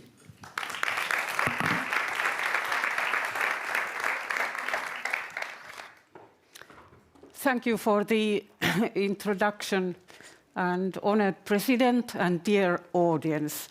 I have formed this talk around 3 phone calls, which I think may help you understand the development of my career and how I, based on some of these conversations in the phone calls, could go beyond borders. So the very first phone call took place a little bit more than 30 years ago, and I will give you some background to it so that you can understand. We go back to 1990s, and at the beginning of 1990s, 2 very powerful studies were published. And these studies, they changed the way that the brain would be investigated in the years to come. The meaning of these studies was that by that time, before these studies, the brain could be investigated with the magnetic resonance imaging, MRI method, mainly to get information about the structure and anatomy of the brain. But these 2 studies changed the thing so that after they were published, people realized in neuroscience that it was also possible to see how the brain works. And in the first one, which was authored by Jacques Pellivoux, he showed that if you show visual stimuli to the subject being imaged with this method, you can see the visual cortex activated. But in this study, still an external contrast media needed to be injected into the subject in order to get good quality images of the functions of the brain. However, next year, Kenneth Kwon made it a bit easier to study the functions of the brain. He showed that it was also possible with the MRI method to see the functions without giving any external contrast media, but the blood circulation, the blood cells themselves could be considered as intrinsic contrast media. So these two studies were performed in Harvard Medical School, and as I said, they were groundbreaking. At that time, a radiologist from Finland, Hannu Aronen, who later became professor in radiology, was also working at Harvard Medical School as a postdoc. And he could see firsthand how the MRI technology was developed in the Harvard Medical School. And when he came back to Finland, he formed his own research group into the university hospital, and they started to tune the scanner there in such a way that it became possible in Finland also to study the functions of the brain. Now, good news travel fast, and when I heard about these developments, I contacted Hannu Aronen and proposed that we could start a collaboration. I was at that time working in the Department of Physiology in the University of Helsinki. And in that conversation, we agreed that yes, we can start the collaboration, and I would bring the neuroscientific question to the collaboration, which we were very interested in learning to know how the brain was activated during short-term memory tasks. And they, from their part, would help us put up the experiment into the scanner in the hospital and would also help us collect the data. And this is what happened. We went to the hospital and started to perform these experiments. The years that followed were really exciting. I mean, I and my group, we learned so much about this new methodology. But it was also a challenging time. The university hospital dictated that we could start our experiments only after normal working hours, which meant that our experiments often continued very late into the midnight even. Partly it was due to the fact that also if a patient needed to be scanned in the scanner, we had to retreat and stop the experiments. However, the collaboration was really very fruitful, and we were able to publish the very first study from Finland applying the functional MRI method. And we were also among the first internationally showing how the brain was activated during different kinds of working memory tasks. Moreover, this collaboration also induced other collaborations. We started to work with other clinicians in the hospital, and some of these collaborations continue still today. Okay, fast forward to about year 2005. I was driving on a highway near Helsinki, and I got a phone call in my phone, and I could see that the caller was Riitta Hari, who is currently an academician. But at that time, she was leading a brain research unit at the Helsinki University of Technology. I became really curious to know why she was calling me, and since I didn't have a hands-free system at that time, I decided to stop right there and then by the highway.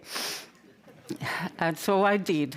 And I'm really glad I did, because what she had to say really changed what happened then in the years to come. She asked if I would be willing to join their effort to get a very big grant from the Academy of Finland, and at the same time it was also a Center of Excellence grant, which meant that if successful, the funding was for several years to come. I didn't have to think long, because it would also mean that I could, with this collaboration, strengthen our efforts with the brain researchers in the Helsinki University of Technology. So I agreed right there and then by the highway. And our application was successful. And it was not only about the funding. I want to emphasize that it was so much more. A few years earlier, this University of Technology had obtained its own 3 Tesla magnetic scanner, which was way better than the one we had been using in hospital. And the important thing was that it was research dedicated. It meant that we could do our experiments during the daytime, which was of course awesome for somebody who is studying memory and for the subjects who were participating in it. So another thing which was very important was that a team of experts was built around the scanner, containing or including physicists, radiographer and engineers. And they kept the scanner in top-notch condition, and they helped all researchers to build their experiments there, and if any problem was to appear, they helped there also. So an excellent place to work. Also, at that time, we realized that with such a great environment, we can broaden our research questions, and we can also start to study groups of subjects that were more difficult and challenging to image with the scanner, like children. So what followed was that we actually performed a series of studies on the development of brain functions in healthy children, for example, working memory and the different kinds of networks that develop in children. But we also investigated extremely preterm born children, which these studies still continue today.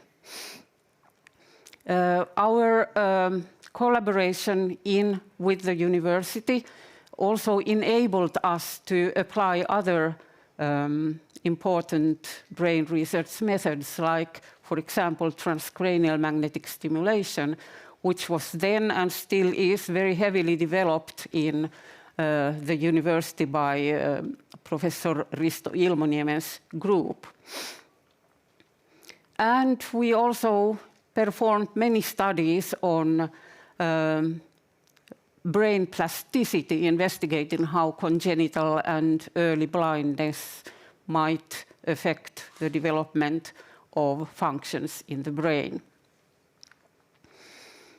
So all in all, these years of collaboration here at Aalto University were really fruitful, not only personally to me, but also to my research group. And there was an additional advantage, which is more abstract to even describe. It means that we were embedded and learned about the scientific culture that prevailed in the brain research unit and in the Department of Neuroscience and Biomedicine. It means like you got first-hand information about developments, methodological developments. We met a lot of international visitors into the department, and of course, all sorts of conversations with other researchers. They really shape the way you are developing as a researcher. So I'm very grateful for those years. Okay, finally, I thought that this talk wouldn't be complete if I didn't tell about the very recent phone call, and which was personally very meaningful.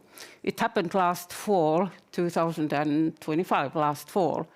And I first got an email from the secretary of Jussi Ryynänen, and the secretary asked me, could we perhaps agree on a phone call between the dean and myself? Well, of course, I agreed on it. But when I asked from the secretary that what might be the topic of the phone call, because I thought I should be prepared for this kind of a phone call, and she was very professional and polite, and to my dismay, completely declined to tell what would be the topic. So this, of course, caused a little turmoil in my mind, and I started to think daily. It took about 10 days maybe before the phone call appeared. So I started to think what might be the reason. And then finally, being a Finn, I thought that I must have done something controversial and demanding perhaps a disciplinary phone call from the dean. So the phone call came and I was very prepared. But when the dean started to explain what was the cause of the phone call, my preparations went rumbling down and I became speechless because, of course, as you might already understand, he told me that I was going to be awarded an honorary doctorate, but he only needed to know whether I would accept it. Of course, I accepted this really great honor, and I wish to thank not only Dean Jussi Ryynänen for his very gentle way of explaining this issue to me, but also others who have worked and supported this nomination. And finally, I wish to also end my talk with a quote, and this quote comes from Helen Keller, who many of you may know, was a person who became blind and deaf at a very early age of her life. But despite of the handicaps, she learned to extremely well communicate with the external world and led a very prosperous and good life. So she once said, "Alone we can do so little, together we can do so much." And with these words, I wish to thank all my colleagues at the Aalto University, University of Helsinki, and in the Helsinki University Hospital for their support and collaboration over the years. Thank you.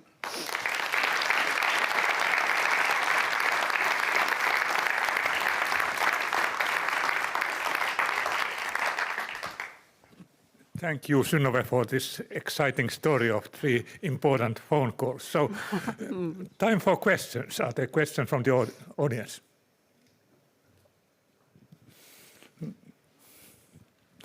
Kristina. Thank you for such a heartwarming presentation. You worked a lot across disciplines with colleagues from other disciplines. Could you share some of the learnings for the rest of us that you've learned throughout that journey? Oh, that's a good question, because it really means that you have to be quite humble when you work with persons who are from the other disciplines. You don't speak the same language even at the beginning, and it takes a long time. You sort of test your own ability to understand what they say, and you form your talk in the way that they would understand what you mean. And finally, but it takes a long time, then the goal will be that both understand each other quite well. So I think I have experienced this many times. I might comment to that there was once a psychologist, PhD student who said that in the beginning I don't even understand the jokes of the others. That's true, yeah. Other questions? If not, I might ask a question. If you think back these 40 years in neuroscience, what do you have in mind some discovery which is especially astonishing, your own or from others, which you couldn't really expect changed things? Yeah, I think I did show pictures of the visual cortex functions. I think one of the really important discoveries that we were involved as well was to see that the brain reorganizes so heavily if you don't have a sensory, for example, the ability to use your sight. So everything seems to change, but to the benefit of the person, so that brain areas start to handle information from other senses. So I think that has been very important, and it actually still is. And maybe it's astonishing not only because of the content, but because you can really find it out non-invasively. Really, yes, true.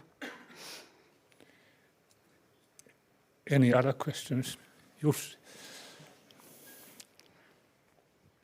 Perhaps one detailed question related to this imaging. So do you expect that at some stage we see that these images from the brain can be done for the people who are actually moving, so they are not lying still? So do you see that the technology will advance towards that at some stage?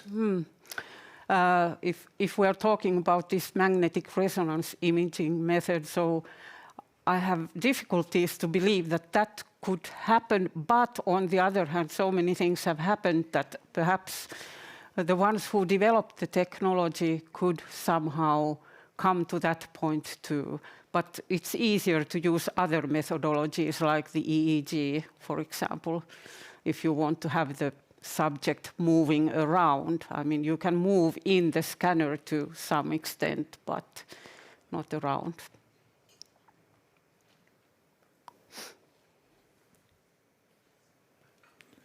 All right, maybe we are ready to thank Synnöve again. Thank you. And move to the next presentation.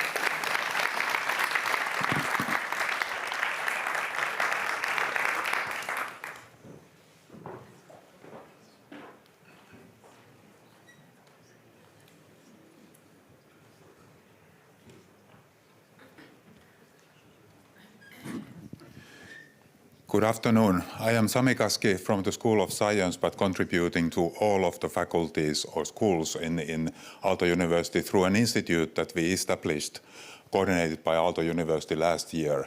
And this institute has a strong relationship to the next speaker, who is Professor Bernhard Schölkopf, for whom it is an understatement to call him one of the leading researchers of AI in Europe, as we may have done on the webpage, even though that is true, but I think it certainly is true for the whole world at the same time.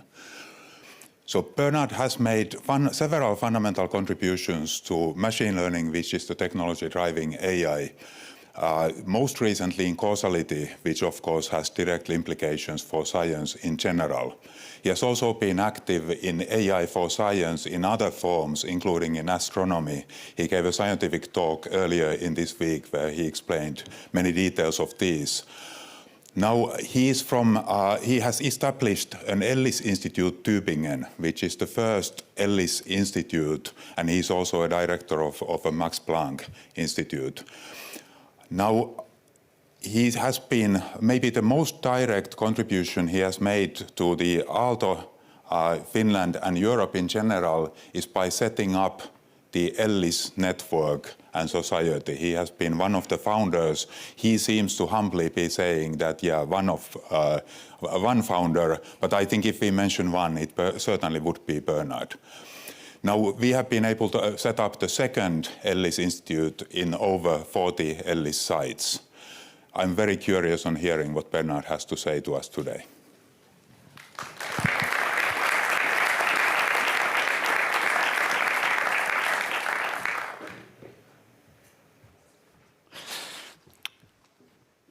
Thank you very much. Thank you very much. This is very humbling and touching to stand here and reflect back upon this time. And of course, when you are given the task to talk about beyond borders, and you're already thinking about ELLIS, there's a natural connection. I've tried to interpret it a little bit more broadly, thinking back of my intellectual development and what I used to be interested in as a student and how things developed. I have the feeling there were a number of border crossings that maybe looked irrational at first, but in a way, in hindsight, everything always made sense and led to the place where I am now. So this is the starting point, you could say, or one starting point for the intellectual development. This is Tübingen, where I started as a student and where I still am, or where I am again now. It's a nice little university town, not known for much beyond the university, but it's a nice university. And I was a student of, I started with physics, but then I also noticed that I have to do mathematics to do theoretical physics seriously. And then somehow I noticed also to really understand all the stuff about quantum mechanics, you also have to study a bit of philosophy. So I started taking courses across different topics. And then at some point I got to know I was told about this group of scientists from different fields that were discussing the brain and cognitive psychology, constructivism, connectionism. I found this totally fascinating.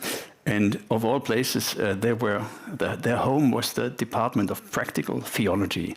So I joined this group in the Department of Practical Theology, and they had a nice house on the mountain in Tübingen, which is shown here. And so that was an unusual border crossing, maybe. And in that department, I got to know a PhD student from the Max Planck Institute. And I think before that, I didn't know that Max Planck Institutes existed, but I somehow registered that this is there. And then the next thing that happened was that I had a professor of theoretical physics that I found very interesting.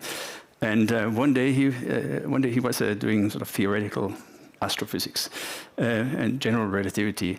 And one day he told us, or he told a few students, that he's organizing a workshop on Mach's principle. And I thought Mach's principle, I found that absolutely fascinating. It's something about sort of the universal reference frame of the universe. So if you let a pendulum swing, and if the pendulum doesn't lose energy, then of course it always swings in the same direction. But as the Earth rotates, the pendulum keeps going in the same direction.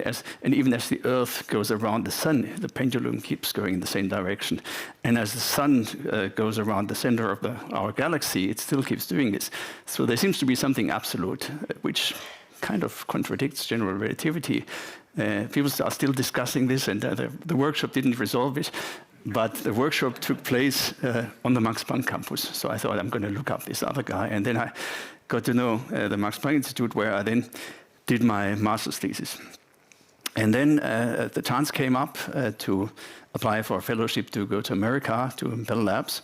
So I talked to my boss at the Max Planck Institute, and he recommended this scientist at Bell Labs, whose name was Vladimir Vapnik, was a Russian scientist who was the father of statistical learning theory. Well, I didn't know about him, but I started reading, and I found it totally fascinating, because he was basically studying this question of how you can detect structure in the world, and what kind of guarantees can you give about that structure, and in which sense that structure is reliable and predictive for the future. So I wrote an application for this fellowship program. Didn't hear back for a long time.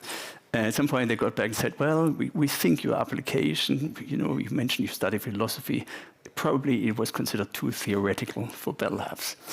And I thought, okay, I'll do something else. But then a few days later, I got an email directly from Vapnik, and he said, I got your CV, and I like that you study both philosophy and math. So he invited me to come over, and there's not enough time to read the whole thing. But for me, it was just an internship after the master's thesis. But at the end of the email, he says, after this, we will decide what can be theme of your thesis. So he already had in mind, I'm going to do my PhD there, and this is what happened. He was very convincing. And then I ended up getting a PhD in computer science. And I first got to know, so I wasn't registered at a university, but at a conference I met some other German scientist, and he said I should worry about where to get a PhD, and he introduced me to his boss, who was a professor of software technology.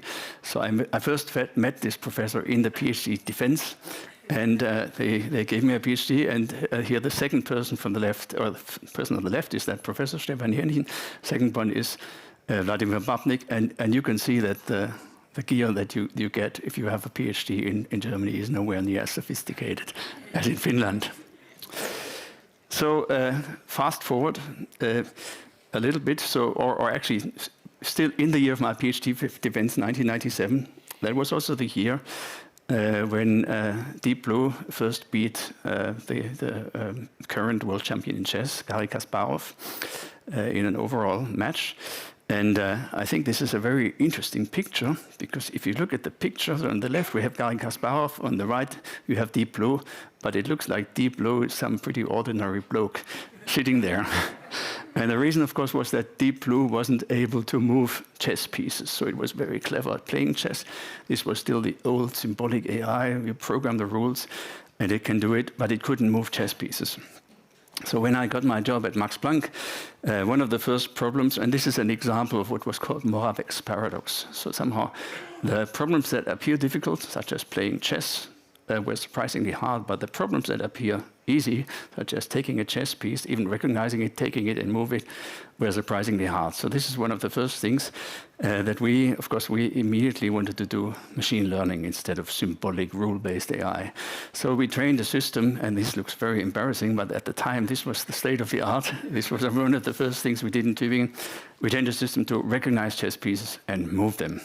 And even though robotics is not my main topic, we've continued to do learning-based robotics, and it's just so that you know there's some progress. This is a more recent example of a much harder to control robot, which has pneumatic muscles, which you can only basically control using machine learning methods, and this is playing chess. And more into the current time and into the future, we now are also able to train such things completely in simulation. And if you do this in simulation, of course, you can do it in many, many systems in parallel. And you can also run things faster than real time. And then this is a system for playing this Japanese game Kendama. So it's trained in simulations. And then the very first time you run it on the robot, it works. Now for a completely different application, Sami mentioned astronomy. So I studied physics because I wanted to become an astronomer. So I'm still struggling with this complex of not having made it as an astronomer. This is a video of maybe one of the most fascinating things that can happen in the universe. This is when two black holes merge, and this is how a simulation would show it should look like if you were in the right spot and see the sky background, the light being distorted. And the two black holes, they merge and they form a single bigger black hole. So we were very much interested in this problem, specifically in the problem of, given the measurements of the gravitational waves, infer the properties of the two systems that have merged, including the position in the sky. And that's especially important in this subsequent paper, where we extended the method to the merger, not of two black holes, but of two binary neutrons, two neutron stars. So neutron stars are fascinating objects, and they still do emit electromagnetic energy in contrast to black holes. So you could, in principle, observe them, but you don't know when and where they're going to merge. So we developed a method that was very fast, that basically in real time can detect where they merge, such that in principle one could point optical telescopes immediately at this event. And such an event is called a kilonova. And kilonovas are fascinating. They're rare, but they're fascinating. And it is now believed that, for instance, most of the heavy atoms in the universe are actually produced in kilonova events. So most of the heavy stuff also around here comes from kilonova events. So moving a little bit to the big picture, if you think about the revolution that we're in now, maybe it's instructive to look at past revolutions. So we've seen the industrial revolutions. The first industrial revolution was about chemical energy, how to turn chemical energy into mechanical energy, steam engine, water power, which is also about energy conversion. And if you think in terms of this analogy, you could say that the current revolution is about information as opposed to energy. And if you think of this broadly, you could say this revolution maybe already started in the middle of the last century with information theory, cybernetics, the development of computer science, the first programming languages. But at the beginning, we had to sort of insert the information into the system. So it's also an industrialization of processing information. We had to insert this information, we had to input this information into the systems, and then they would process them mechanically. And now in the second phase that I think we are now in, the information gets automatically filtered from large data sets. And this is where the enabling technology for modern AI, that's machine learning. And of course, one big difference is that information is much, much closer to what makes us human. It's really a defining element of the conditio humana. We think we're good at information processing. We don't necessarily think we are very good at energy processing. We're not stronger or faster than other animals, but we think we are smarter. So we realized that this is something that's maybe transformative and will change our world. And also we noticed that it's something that we can't do alone at a Max Planck Institute in Germany. So we started reaching out to colleagues internationally. We started working with the University of Cambridge, with ETH Zurich. But we also started noticing that it has to go way beyond this. So we started discussing with a few colleagues, first in Central Europe, and we wrote this letter, open letter. We thought the politicians will love it and immediately tell us, here's what you can do. It didn't quite happen like that, but the first and strongest support that we immediately received, and that was a very touching moment, we were close to tears when we read this, came from this open letter that was entitled Nordic Support. So where, including some of the people here in the audience, people from Nordic countries got together to push this idea. And then we jointly started setting up things. We had these early morning meetings, typically at conferences on the West Coast in America, when all the Europeans are awake early and need something to do before their colleagues wake up. And we founded the ELLIS Society in a cafe in Montreal that was on the East Coast early in the morning.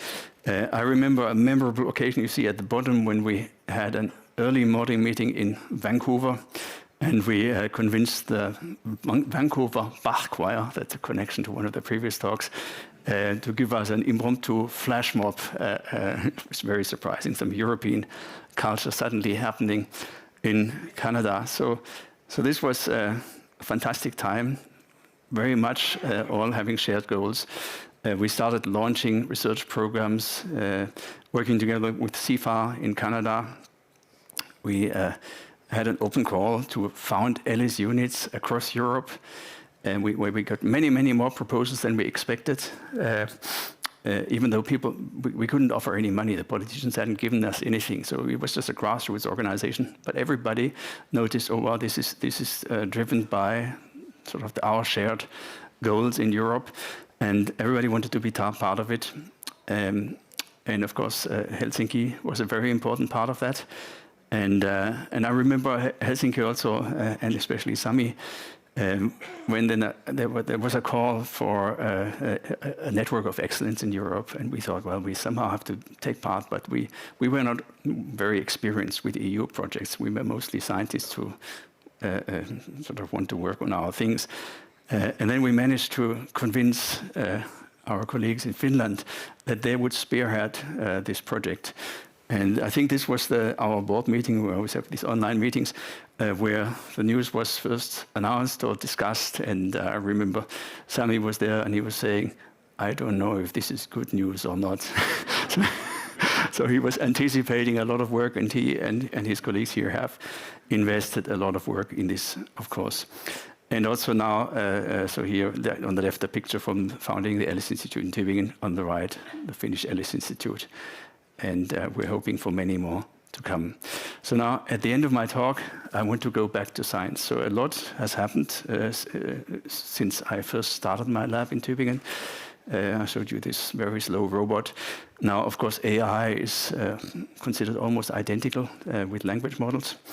And I just want to leave you in the last two slides with some thoughts about language models, and like a little analogy just to illustrate how different this kind of intelligence is from our intelligence. And this is something we've sometimes called it the fiction machine or the perfect language model. So if you imagine a collection of all possible sensible, understandable texts, and now you print a few words on a tape, call this a prompt, and find all occurrences of these words in your library, in your collection. And then you randomly pick one of them, so that, of course, by definition, is still a sensible text. You read the next word, you print it on your tape, and you repeat. So you keep going, you will never leave the space of sensible text. At the same time, it's completely mechanical, so there's no real understanding there. There's nothing about truth or intention. In a sense, all the intelligence, all the fluency is in the fact that you have this database. And now language models, so in a way, I like to show this analogy here. This gentleman, Nigel Richards, he was many times the world champion in Scrabble.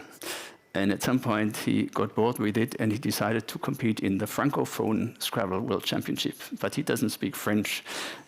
So he, I think, essentially learned by heart a French Scrabble dictionary and became a French Scrabble World Champion, Francophone. So language models are a little bit like this. And to make a last connection to the previous talk, about the border between fact and fiction. I think this is something that's very difficult with language models. And the reason for this is we don't have this collection of all possible texts. What we do have is a huge set, the whole internet, but still minute compared to the set of all possible texts. So we have some texts, and if we learn from these texts, we also learn that there's a lot of transformations that turn one text into another possible text. So I could take a piece of text, I can change the tense, I can change a single word, I can translate it into a different language. All these are valid transformations that don't leave this set of texts. So that's great. So I don't need I don't need all possible texts. Maybe I just need the internet plus learning these transformations. But unfortunately, if you look at the same transformations, most of them don't keep factuality invariant. So if I change the name of a person in a sentence, if it's a factual statement about one person, quite possibly it won't be true for another person. So exactly the strength that allows language models to sort of model language in a remarkably eloquent and fluent way is what makes them weak when it comes to preserving factuality. So that's just one example of what makes AI very different from human intelligence.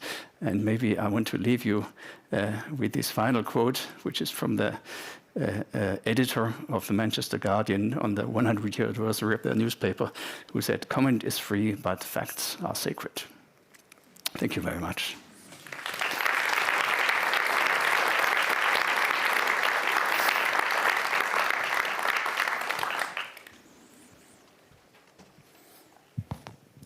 Thank you very much, and thank you for the kind words of Helsinki over there. I'm sure in this topic people have questions.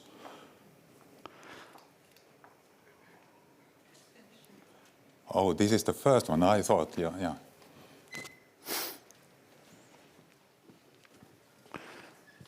Thank you very much for this nice talk. I would be interested in if you are afraid of AI. What is possible with AI? You know, you're deep into it. Are you afraid, or? Yes, I am afraid, because I think, like every technology, if you look at the development of technology, it seems like there's this progression of making individual humans more powerful through technology. And so my expectation is not that, I don't believe, maybe I'm lacking the fantasy, I don't believe AI will autonomously take over the world, but I believe that humans will be able to do a lot of damage by using AI or large corporations. There's a big concentration of power. So there's a number of developments that's challenging our way of how we are used to running our societies. And we don't have good answers to this. There's also the issue of losing jobs through AI, which has a big disruptive potential for our societies. So I think there are many things to worry about. At the same time, of course, with technology always there's many possibilities for dramatic improvements of our lives. So I've sometimes compared it to this idea: you are whitewater rafting, you're in this boat, and if you've ever done this, the more wild the water gets, the more you have to pedal forward in order to still be able to steer your boat. So it doesn't work to just let yourself drift, because the white water is there no matter whether we like it or not. So I believe we have to play our role in Europe. If we believe we can contribute something positive with our sort of cultural contingencies that we have here with our open societies, then we should try to do so. So I think there's a reason why we should do this in Europe, but we have to do it sensibly.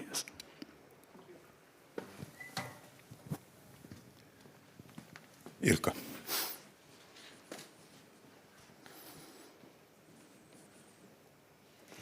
Thank you. Thank you very much for the very inspiring presentation and actually very thought-provoking ending of it.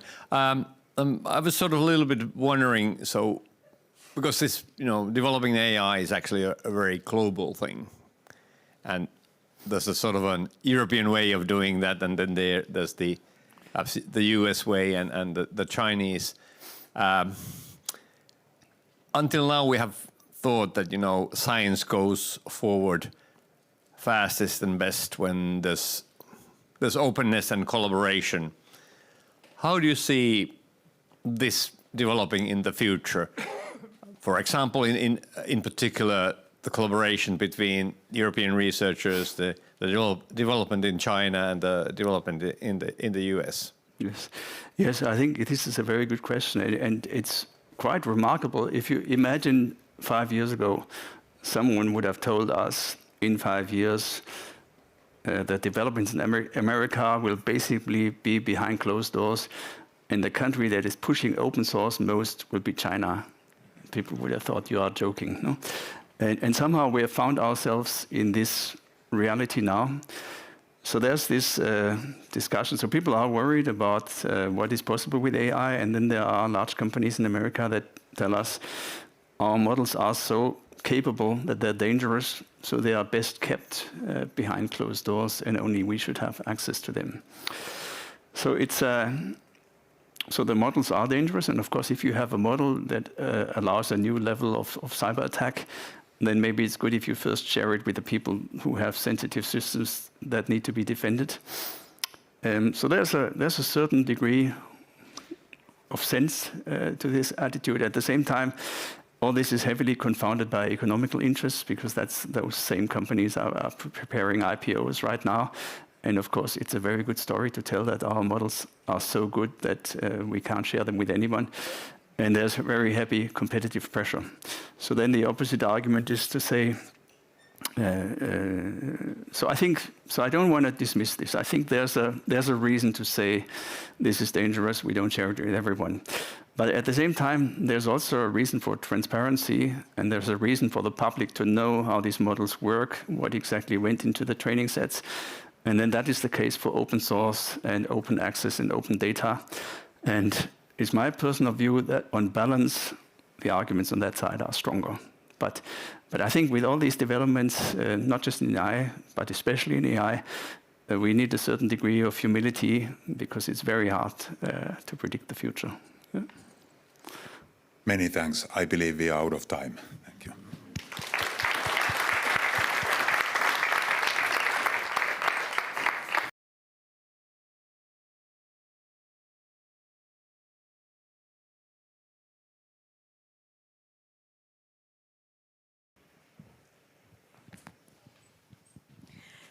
Dear everyone, last but not least, it is my utmost pleasure to introduce Jari Jokinen. Jari is the CEO of Tech, and now I have to, which everyone knows in Finland, but I have to double check the name in English as we discussed. CEO of Academic Engineers and Architects in Finland. He is a long-standing influencer of Finnish engineering field and more broadly. My name is Kristiina Mäkelä. I serve as the provost of Aalto University, and you know what? Jari basically founded Aalto University. He was the project manager at the Ministry of Education and Culture for the project that led to the founding of Aalto University. He is also the very first #1 employee of this startup called Aalto University. Fast forward to 2015. And he joined TEC as the Director of Education Policy and Research and became the CEO of TEC in 2018. So hence the influence of not just this university, but the field of engineering more generally. And he has done a lot of other things as well. Let me read a few of them. He's a member of the Finnish Academy of Technological Sciences, of the Supervisory Board of the Employment Fund, first Vice Chair of Akava, member of the Supervisory Board of the Kaleva Mutual Insurance Company, and Vice Chair of the Supervisory Board of the Ilmarinen Pension Insurance Company. That makes me out of breath. But I actually think one of his bigger contributions to the field of engineering is that he has personally produced 3 budding engineers. And I hear that there's a 4th one coming along. He's still working on that one. So with pleasure, the stage is yours, Jari.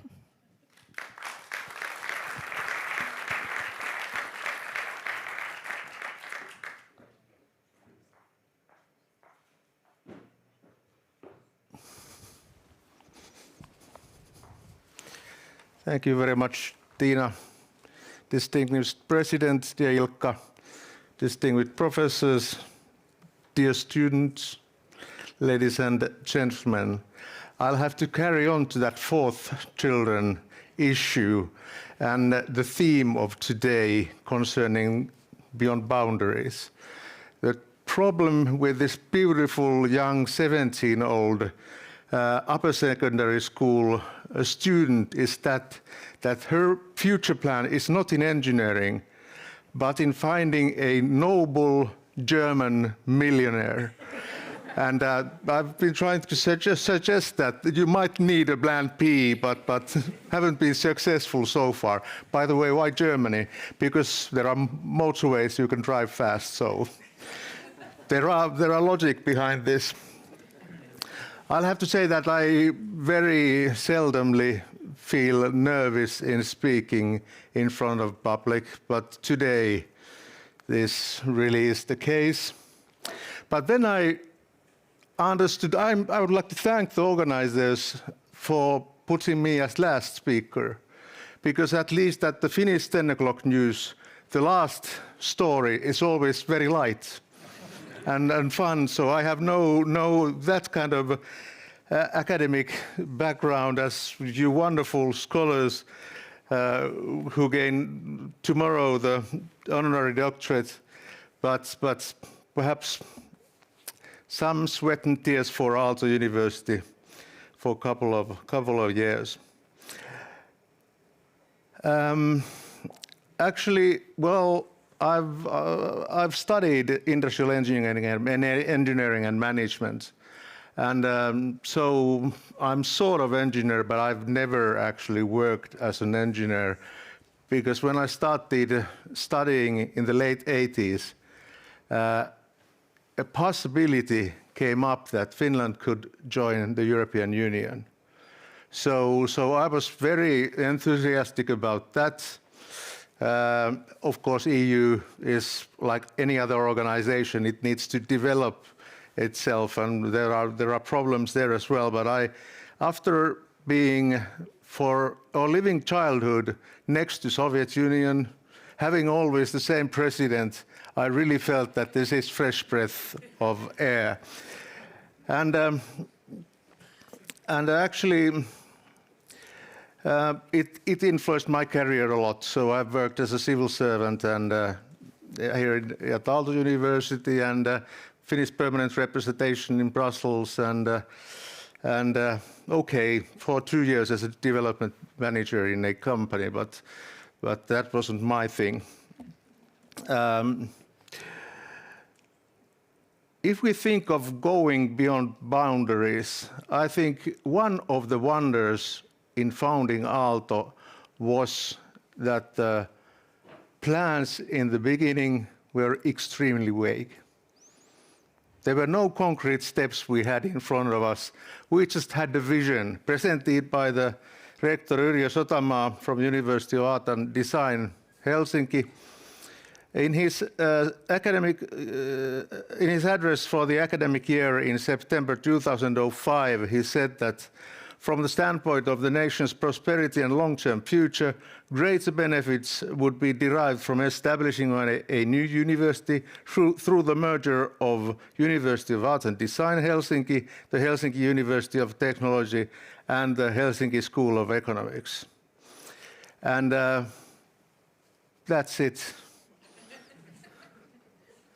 And what actually I've been told about these days when I wasn't involved in the project, but what the three rectors of these universities did first. Well, first of all, Yrjö Sotamaa was kind enough to call his colleagues in the two universities the day before he gave the speech, so they could not sleep well the next night. But the idea was to make a strong university, foundation-based university with a lot of autonomy, a right to design its own careers and separate the university from the state more clearly than they had been before. Of course, still it is so that the main part of the university funding comes from through Ministry of Education, but still there are a lot of freedom, a lot more freedom now than there was before. But really, how is it possible that only with these sentences, Yrjö Sotamaa said something like this can be established? Well, there was a lot of luck in the process. You need to have skills, but you also need to have luck. The new university was started to plan in a working group which was led by State Secretary of Ministry of Finance at that time. And it's been told that this is the only working group he has led which would suggest investment, public investments in something. So that was another wonder. And we had parliamentary elections in spring 2007, and the new government took Aalto University as a part of its program.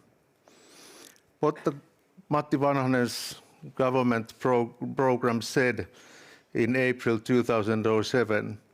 The government supports the establishment of a world-class university with the ambition of ranking among the leading institutions internationally. Well, not too many words there either. But what happened, the new government was elected, and I was at that time working in Brussels at the Finnish Permanent Representation, and I think I was at home in Brussels, and my phone rang. It was just newly elected State Secretary from the Ministry of Education, Helia Misukka, who called me and said that you're about to come back to Finland in the beginning of September. There are a couple of projects you could take a hand on. And then there's this one which you probably don't like, this Innovation University, Aalto University. And I said immediately, this is something I want, because of course there were no plans at that point. There were some vague ideas, but I really bought the idea, and I'm extremely thankful for all this all that has happened, that I've been able to work together with the Aalto people and the whole Aalto community. One of the wonders of establishment of Aalto was also that in 2007 and 2008, we Finns thought that we can do wonders. And to some extent we did. So Aalto University Foundation was founded after midsummer 2008. Promises about huge donations to the universities were then made. Huge, I mean, in the Finnish context. And in September, first banks went into bankruptcy in the United States. So timing was perfect, and it wasn't actually our planning, but we were just lucky there. And actually, the fact, I think, of course, there were a lot of doubts about why do we establish this kind of university? Why do we need these designers in Otaniemi? And business people said that they want to stay in Töölö. They are not coming to woods of Otaniemi. And a lot of this kind of discussions and very few answers to any questions. It was all about this dream. But I think there were some issues which strengthened the belief that it might really happen. And one of them was the name Aalto University. Even though it has it's not the number one, at least in the alphabetical order, but it was a proper name, whether you liked it or not, liked the idea or not, so it was a proper name. The second thing, of course, was money. I wondered, these three rectors, Yrjö Sotamaa, Eero Kasanen, and Matti Pursula, who then discussed before establishing this foundation with the Ministry of Education. And there was again some wonders what happened, because I would like to say that business school rector and this rector from this campus from technology weren't so keen on the idea. And so they thought that, okay, this proposal has been made, and Ministry of Education invited them into his office, and they had to propose something. So they thought that perhaps this little kind of innovation institute, joint innovation institute, might be nice. But it was amazing that the minister said, no, that's not bold enough. Go home, do your homework, and come with something real, something remarkable. Okay, I think this is something Eero Kasanen has told me. He thought that, okay, guys, this practice, let's propose something which really don't go through. Founding a foundation-based university with 1 billion capital and double the annual appropriations for the university.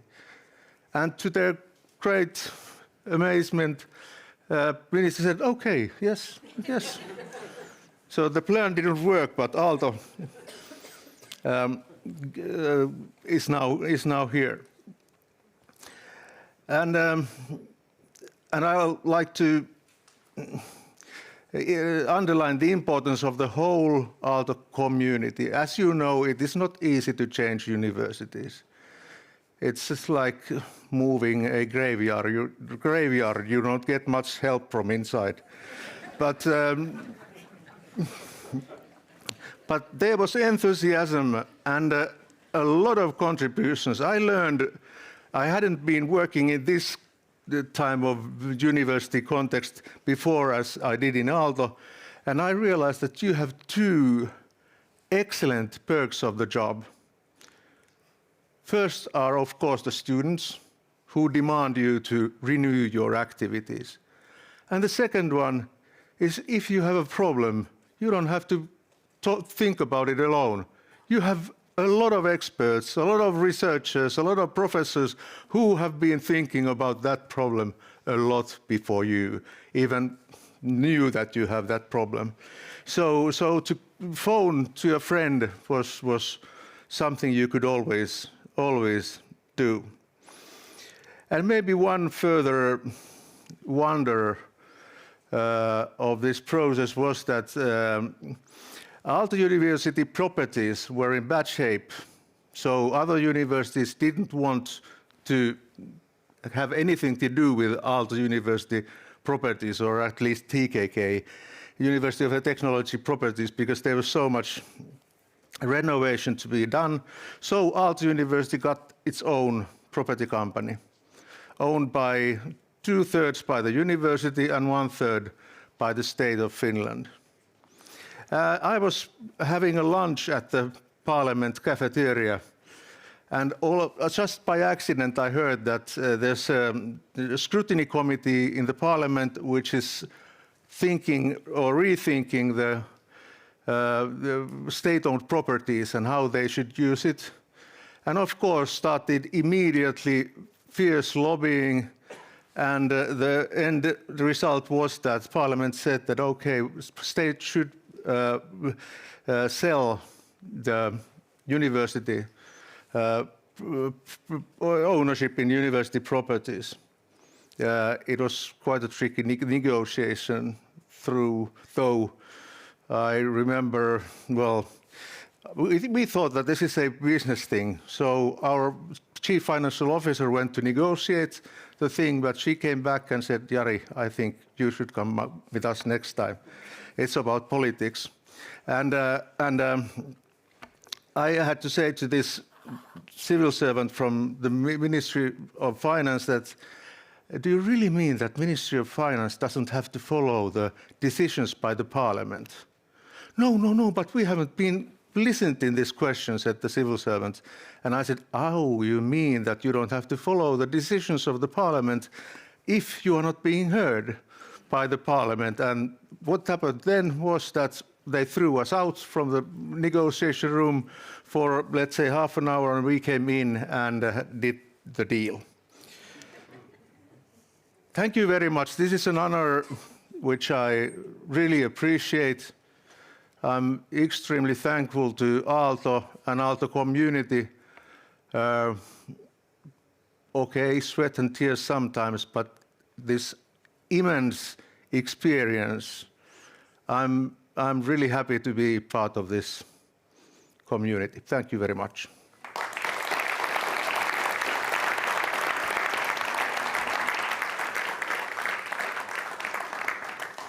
So, dear audience, as you can see, we have a lot to be thankful for Jari, including the fact that we are standing here or sitting here in this beautiful building in the middle of the Otaniemi campus.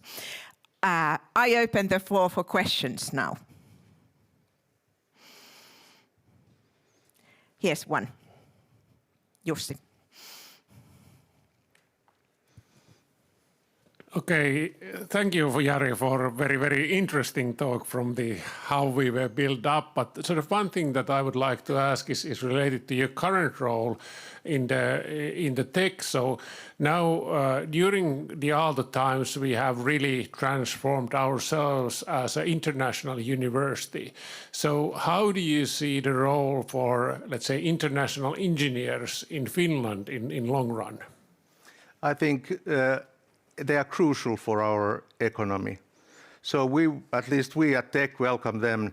And I think universities does that too, because I think it was 2024, 28% of graduates, master level graduates in technology were not Finnish citizens in Finland.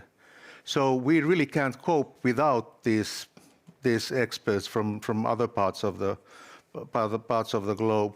And of course it means that it's a bit different then. We'll have to prepare both in companies, us at Tech, for example, have to prepare for this, that the contacts are not as easy as they were before, when you had gone to sauna and had fun at Otaniemi campus, professor and the research director of a company. So during their study time, so it needs more energy.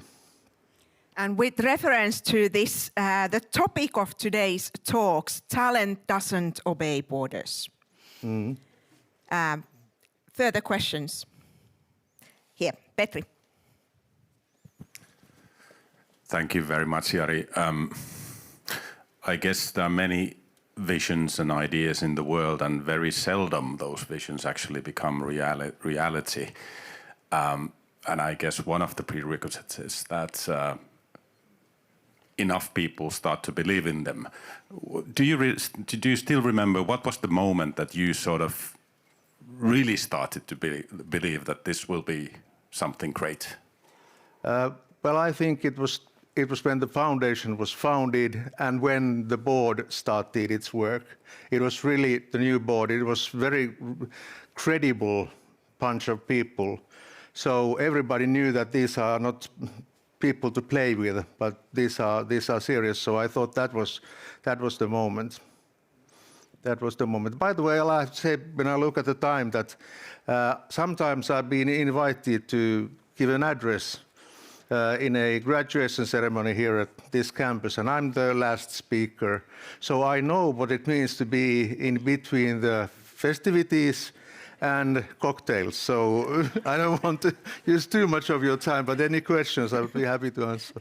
This, I think, is a perfect introduction to our next task, which is start mingling over coffee, which is served right here. We have until 4:30 or 16:30. And with that, a huge big thank you to Jari, and I'm sure he will be able to ask the other honorary doctors as well, answer your questions during the coffee, during the refreshments as well. So a big hand to Jari. Thank you very much. Thank you.